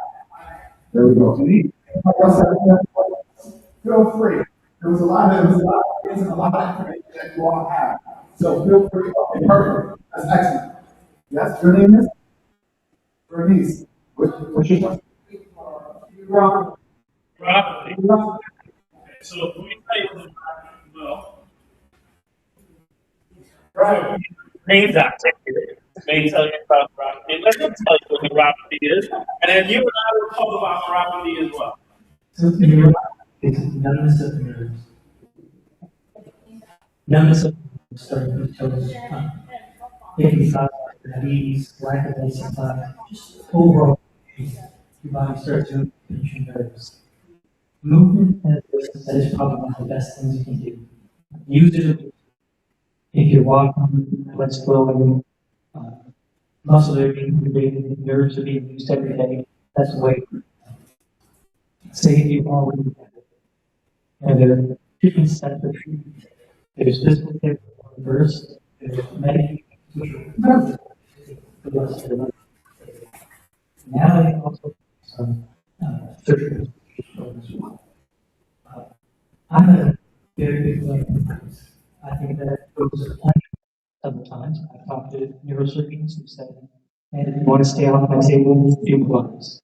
It'll help your spine, help your alignment, sciatica, a lot of the nerve issues are going. If there's one thing I recommend, is try to keep Pilates, and that should help you find reduce some of those symptoms. Okay, thank you. Good. Okay, so we deal with health through the lens of nutrition. So when we say that you have neuropathy or pain or tingling, we're saying that that's a lack of B vitamins.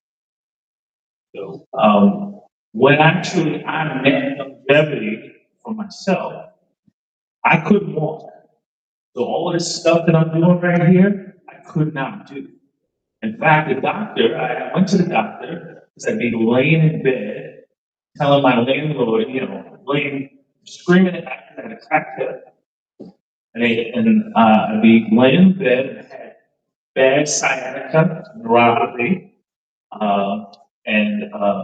so to go to work, I would tie an H bandage around my waist, and then I would tie one up and down my leg so tight that I had no circulation. So I'd be able to, do like this and get to work on Monday, lay in bed on Tuesday, and then on Wednesday, do my tie up again. And I did that for about 2-3 years.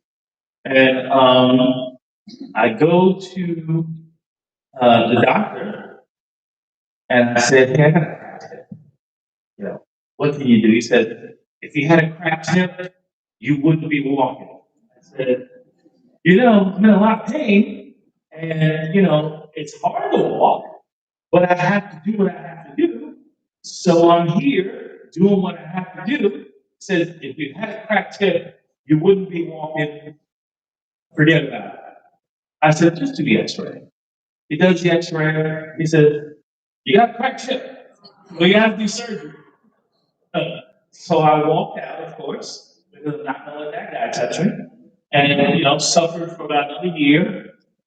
And I had already purchased products from Longevity for my cousin. I called this young lady over here, and I ordered a ton of products. And my cousin took a sip of the products, and he said, "Ugh, this tastes nasty." Now, I hope he's not watching, because he could beat me up. But he still didn't like the taste of the product. because it had minerals that didn't taste like his sweet tea. Didn't taste like the McDonald's he was eating. So he didn't want anything to do with it. But I had known about these folks. I had started, so I was, just to cut this a little short, because we're talking about morality, I purchased some of the products not because I thought it would help me. I purchased the products because I thought I could sell the products with one for young athletes. And I thought I'd make $1 million selling it to all the athletic programs around the country. At no point did I think that it could fix my broken head. At no point, that was not what was on my mind. But when I purchased the products, it came with so much stuff that I couldn't leave to go give it away. I just started taking it. Started drinking Rebound and OsteoFX and minerals, and I had never had a probiotic. Like, what's a probiotic? Had some of that stuff. I actually did have Tangamine. I actually, prior to, and Pharmacist Ben disagrees with me, because I tell Pharmacist Ben that I had alkaline water and it cleared my floaters, and he's like, that couldn't happen. I'm like, listen, that's my anecdote. It happened for me. But at any rate, I started taking these products, and within 10 days, I was playing basketball. I went from not being able to walk with ace bandage around my leg and waist, and I've not looked back. I've been selling these products for the past 5, 6 years. I've been doing it on television with this young lady and the lady in the back for about 2 or 3, and I do my own show at Pharmacist Den for about almost 2 years now. And I could do tons of other things in my time. Senator Sickland I was fortunate enough to meet him, and that's why I'm here. So the aside is the lack of anxiety. Let me ask this question right here. I called you about 7 months ago. My brother had prostate cancer, and I had you talk to him. So can you share with the public what you recommended that he do? Well, what I recommended that he do is change his diet. Get rid of meat, barley, rye, oats, and buckwheat. We don't consume any oil. So if you talk to me, you have a private conversation with me, I'm going to tell you a little bit different than Pharmacist Ben might tell you. Pharmacist Ben will tell you to keep the food diary. I'm going to start with what I already know is not going to work for you. You're going to get rid of wheat, barley, rye, oats, and buckwheat. Wheat, barley, rye, oats, and buckwheat. Wheat, barley, so you're going to be gluten-free. And you're going to get rid of oats. Even though something says it's gluten-free, but has oats in it, oats is not gliadin. The protein in oats is called adenine. The protein in buckwheat is called phagopyrin. So you're going to get rid of these proteins that destroy your gut, because this is the root. Everything you ingest, the outside world meets the inside world through your gut. So even if his brother were taking fantastic nutrients, if he's still eating the wrong thing, it's not, or drinking the wrong thing, it's still, or eating the right thing, it's still not going to get to the parts of his body that need it. Pharmacist Ben then talked earlier about cells that didn't know what to do. Cells that were prokaryotes, eukaryote cells reverting back to prokaryote cells. He may have said primitive cells and current cells. So you have these current cells, modern cells that can do anything, and when they're damaged, they're starved, they're they have less nutrition than they should have, or they're swimming in filth, they're not going to perform right. So you clean the environment for these cells. So that's what we talked to his brother about. Obviously, we have products. Obviously, I told him to use our selenium. I obviously told him to use different products to help him. But it's not about the products. It's about, if you're in a boat that has a hole in it, and the boat is leaking, what you first want to do is fix the hole in the boat. You don't want to sit there with a bucket throwing the water out. You got to fix the hole in the boat. So for his brother, the first thing was stop with eating the foods that are causing you problems. You eating fried food, it's going to cause you a problem. Can't tell me about fried food because I was just driving around. I saw Bojangles. We used to have Bojangles in New York. I think it's only churches now in New York. We used, they got them good. We got churches, we got KFC, we got McDonald's, White Castle. Crystals down here. My sister worked at Crystals. I'm from my family's in Jacksonville. It was Crystals, And so what I'm suggesting to you is, don't be mad at your doctors. Don't be mad at somebody who's trying to help you. Be mad at Ronald McDonald. That's the guy who's caused a lot of problems in our community. Okay, Jay, you told the good people what they should not eat. What do you recommend that they do eat? Right? Well, here's the thing about food. All I can tell you is avoid things that will harm you, that I know will harm you. But you are an individual. You want to keep a food diary. You want to be able to say, I ate X, Y, and Z today, and I felt like this. And over the course of a week or two, you'll be able to identify what it is that you should not eat and what you should eat. Because you're an individual. All I can tell you is the things that cause most of us problems. I think that when we talk about the food that we eat, I love everything that you mentioned, the things that we eliminate, but who here loves food? Like there's certain things that you love and you know that there's certain foods you should not eat. You know there are certain foods that are not healthy, right? But it's hard to do. I want you first to give yourself grace, right? Because some people live to eat and some people eat to live. So with that in mind, right, you could be the healthiest eating person. I give you my husband himself, for example. He cured his own diabetes by being alkaline vegan, and he did that within 6 months. Do you know what alkaline vegan is? Anyone? Think about this, right? What is alkaline in our diet? It's going to be some fruits and vegetables, some seeds and nuts. That's about it. Everything else that most of us love eating is acidic. Acidity creates cancer, diabetes, high blood pressure, all these different things, alongside with inflammation, oxidation, all of the things that we heard about today, right?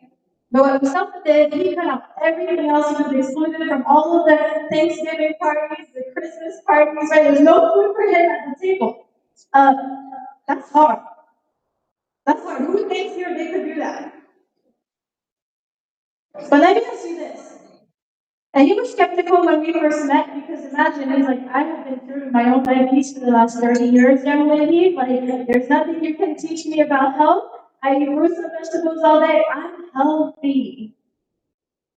You can eat fruits and vegetables all day, like going to all the way to vegan alkaline, but the fruits and vegetables of today, they're not the same fruits and vegetables that you grew up with. They're coated in pesticides. You know this, I see all the time. So if you don't take that off, you take 2 steps forward and then you take steps back. You could be cutting out the soda, cutting out the coffee. All you drink is water. You could think you have the healthiest water if it's bottled water, graded water, fridge water, reverse osmosis, any of those waters are actually not healthy for you. Ooh. Why didn't we learn this in school?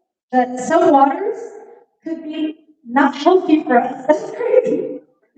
So obviously we're just here for 2 minutes. I can't go on for too long, but I've been able to teach information and education of water anywhere from kids that are 3 years young in medical school to future doctors. Very disappointing we don't have that access to information everywhere in the world for all ages. But if you're curious to learn more, there are things that you can do for your water for it to be healthy, and not all water is created equal. But if you change the water that you drink first, again, to what I said earlier, you start with one thing, it makes it easier to feel better. Who here has to drink water every day to survive? Who knows you can go 40 days without food, but you can't go more than 3 days without water? So I hope that this inspires you to start with an easy piece, to start with what animals are made of, and water is life. And just getting educated about what are the different things that I want to look for in my water. And one of them, I'll just end with this, is the smallest molecule known to men. Smallest molecule. It's called hydrogen. That's the term. But I share this with you to plant a seed because that specific molecule will go into your body and it will fight whatever is going on with a glass of water.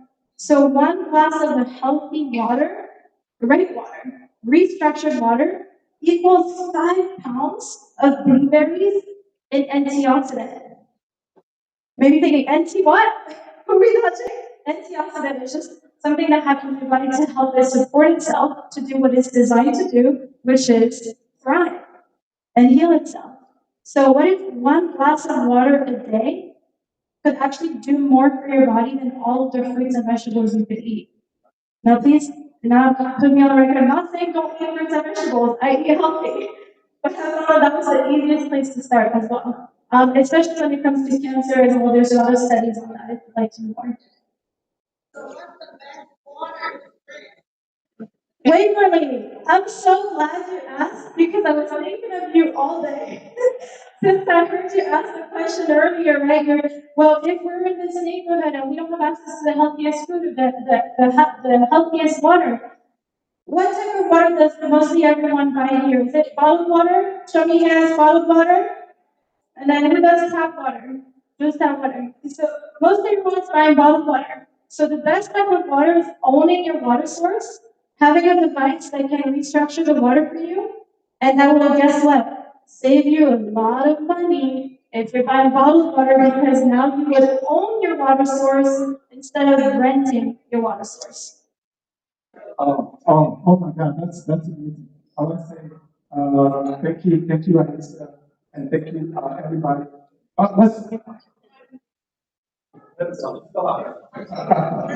just wanted to, I'm sorry, I just wanted to piggyback on what my wife was saying. My journey started. How many people know who Dr. Sadie is? Raise your hand. Do everybody know who Dr. Sadie is? Right? All right. So I'm about to reveal my age. I'm 49 years old. Right? So at 49 years old in the early 90s, and I'm going to say this, in the early 90s, I was diagnosed, right? And I did not realize I was insulin diabetic. I was at Johns Hopkins Hospital in Baltimore. That's where I grew up at. My mother had a relationship with Dr. Sadie, rest in peace, Dr. Sadie, rest in peace, my mother. My mom called him immediately, and she said, my son is in a coma. I was in a coma for 36 days. At a young age, this is in the early 90s, 91, 92, in Baltimore. So when my mother called him, my mother said, Dr. Sadie, what is going on? What do we do? Dr. Sadie said, do not give that boy no insulin. Everything that we're going to put him on is going to be on Aspirin. Everything that I ate. So once I got out of that coma, my mother said, son, she set me down. I didn't understand it because you all know, only thing that we know is what our ancestors taught us. I'm not gonna lie, I love some chitlins, I love some chicken, I love all of that. I grew up on that. But my mother said, your diet is going to change for the rest of your life. And I quite didn't understand it at the time. I said, what are you talking about? I'm going to change. I can't eat y'all what y'all eat. This is insane. And my mom looked at me and she said, son, do you want to live or do you want to die? At a young age, and I said, I want to live. And she said, this is what you're gonna have to do. So what my wife was saying was so important. Everything that I ate, everything that I put in my body, it was all alkaline. Within 6 months, I go right back to the doctor. And y'all gonna understand this when I say this. The doctor said, hold on, okay, this is not normal. So we're gonna put him on a glucose. So I said, okay. My mother called Dr. Sadie again and said, Dr. Sadie, they want to put him on glucose. Don't worry, we're going to take him off the insulin. The doctor didn't know that I never took the insulin. So the Dr. Sadie said, don't get up on no glucose. Don't you dare do that. Keep doing what you're doing, eating wise. Because I'm going to say this again and again. Every disease thrives in what setting? No disease thrives in an alkaline setting. If you got cancer, diabetes, high blood pressure, sickle cell, no disease thrive in an alkaline setting. So Dr. Sadie said, my body, everything that I was eating. So I go right back to the doctor. And the doctor said, okay, well, I'm on glucose again. I go to another doctor and I didn't say anything at all. Didn't say nothing. I said, can you check my body? The doctor said, you don't have no diabetes, you don't have anything. So you know what that medical doctor that was doing at the time? He wanted to get that paycheck. We know that. He wanted to prescribe me something that I did not even need to put that money in his pocket. I wanted to let y'all know this is what they do in our community over and over and over and over and over again. They will give you something that you don't need to put more money in that pocket. It's a lie. That's the reality of it. So our health is number one.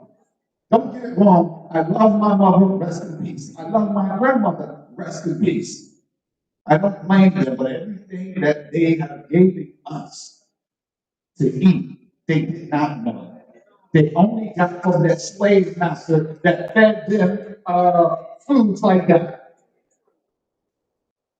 They didn't know. But now I can say, in 2026, this is a new day. This is a new day to get everybody healthy. This is a new day to take control of your life. I said, no, I'm not going to take no soda anymore. Now, what is Church's Chicken really doing in our neighborhood? Why is every liquor store in our neighborhood? Why do we go in our stores every day and what do we see? We see everything that we shouldn't eat.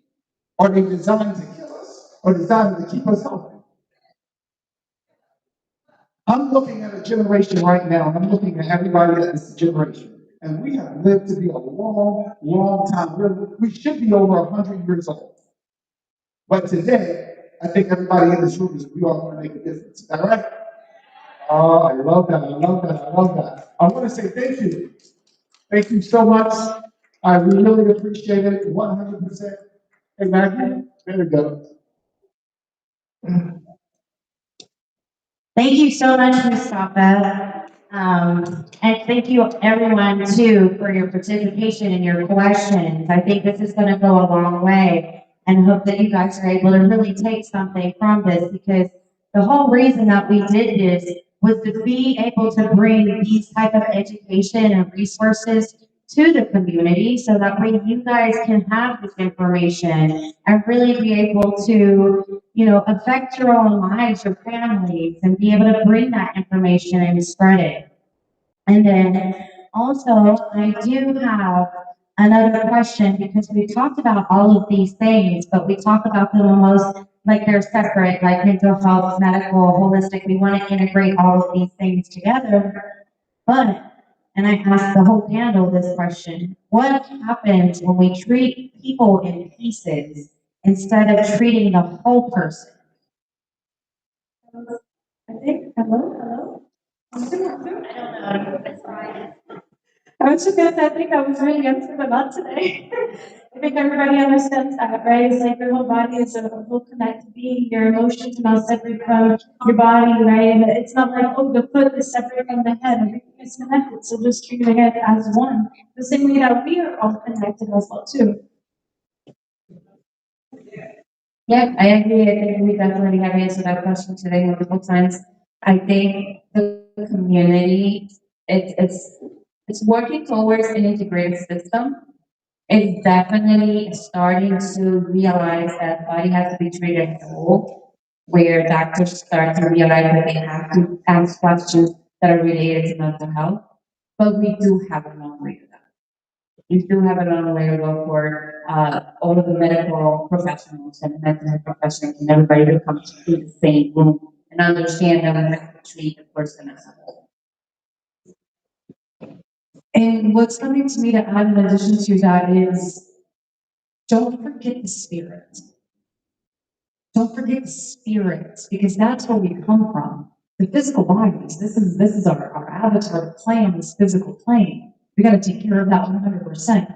Don't forget the spirit. Don't forget that connection to what actually is that driving force that causes our bellies to breathe, our lungs to open with air, our heart to beat, that source. Remembering that and remembering that it doesn't matter what our sex is, our gender, our race, ethnicity, or anything like that, we all have the same source, whatever you want to call it, right? That's beating our hearts. Remembering that we are all human forms, but we all come from spirit. Just remembering that we're all in this together.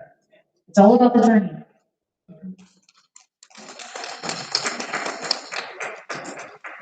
Just what I have, when you treat holistically, it's the closest thing to it. The way you think affects the way you feel, affects the way you behave. So touching all three together is probably the best way to do it. Functions like that.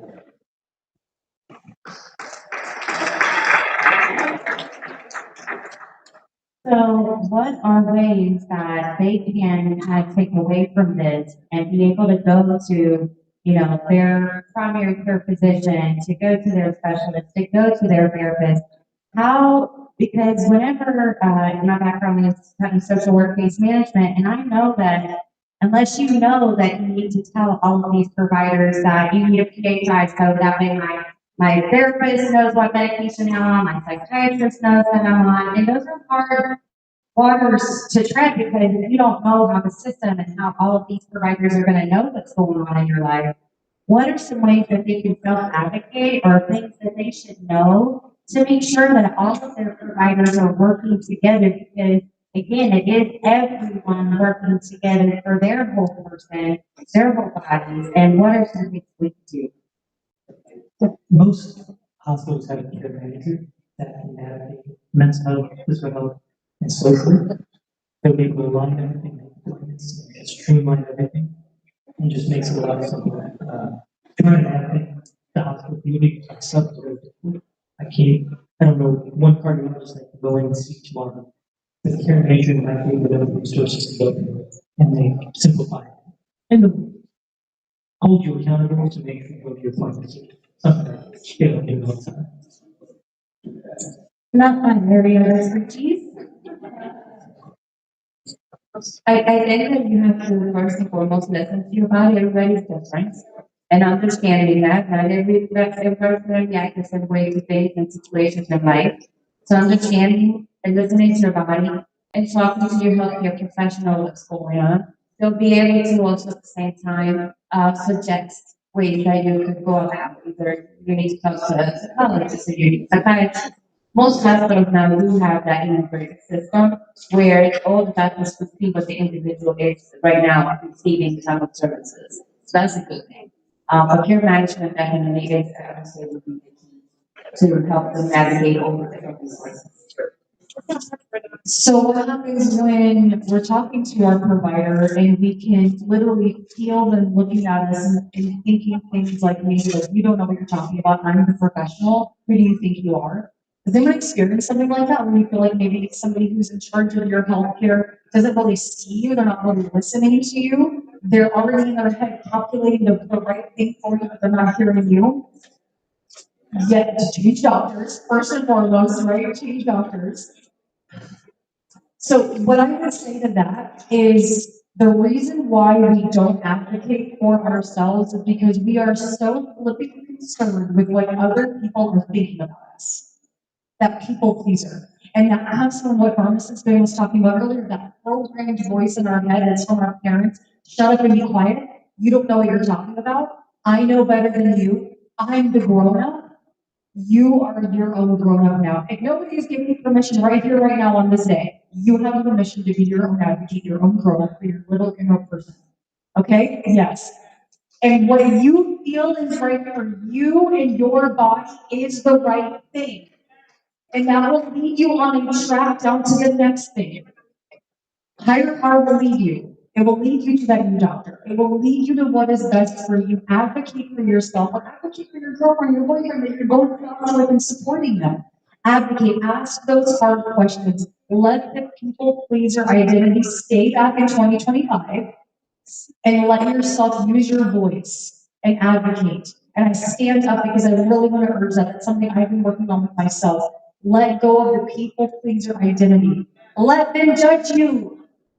Let them. That's their reality, that ain't yours. Or you can choose to make that your reality and stay stuck in this hamster wheel of unhappiness. Love yourself. Speak up. Okay, so does anyone have any additional questions for the panel? Okay, so thank you so much, you guys. I really appreciate you guys taking the time. I think you've given them a lot to think about, and hopefully they'll be able to go back and implement some of that. Thank you so much.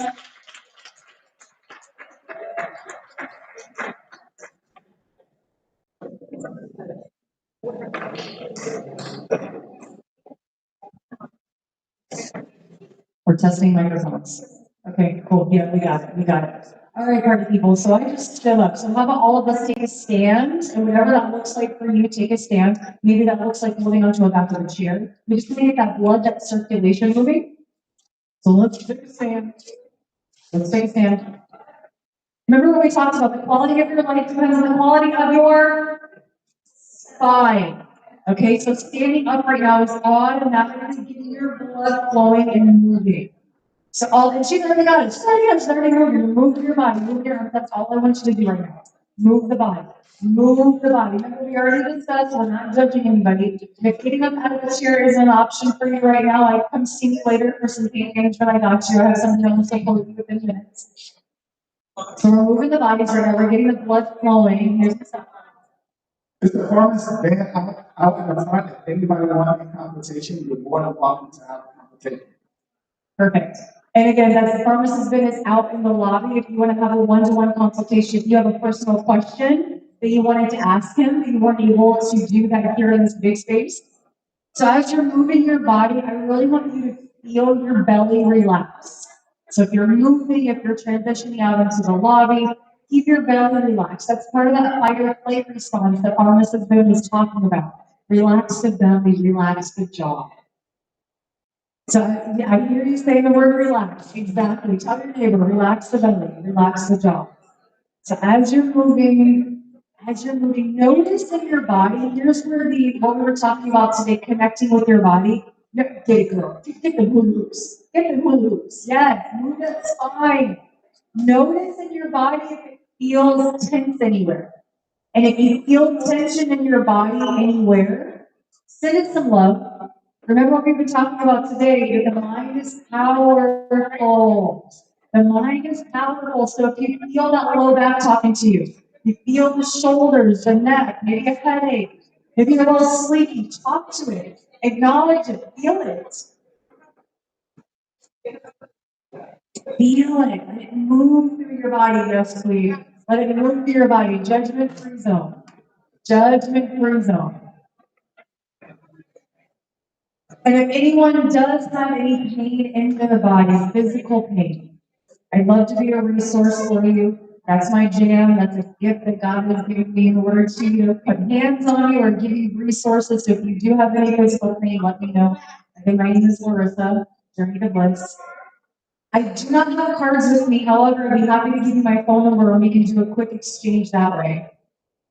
And if anyone, like I said, has questions, I want to be a resource for you. Sorry, Phil, right here. Absolutely.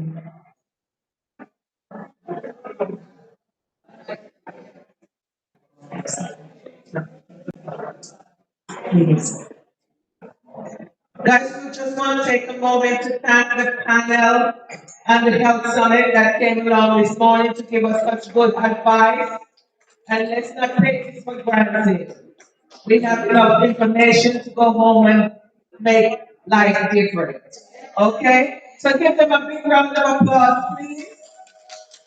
Thank you, guys. Thank you once again.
That's right. Pioneer seniors, Pioneer seniors, Pioneer seniors. Thank you, thank you, thank you for letting us come here. God bless you.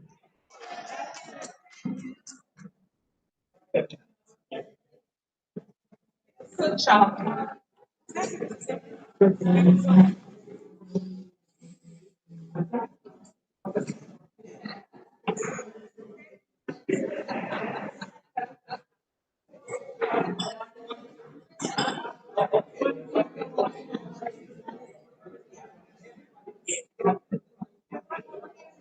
Okay, yes.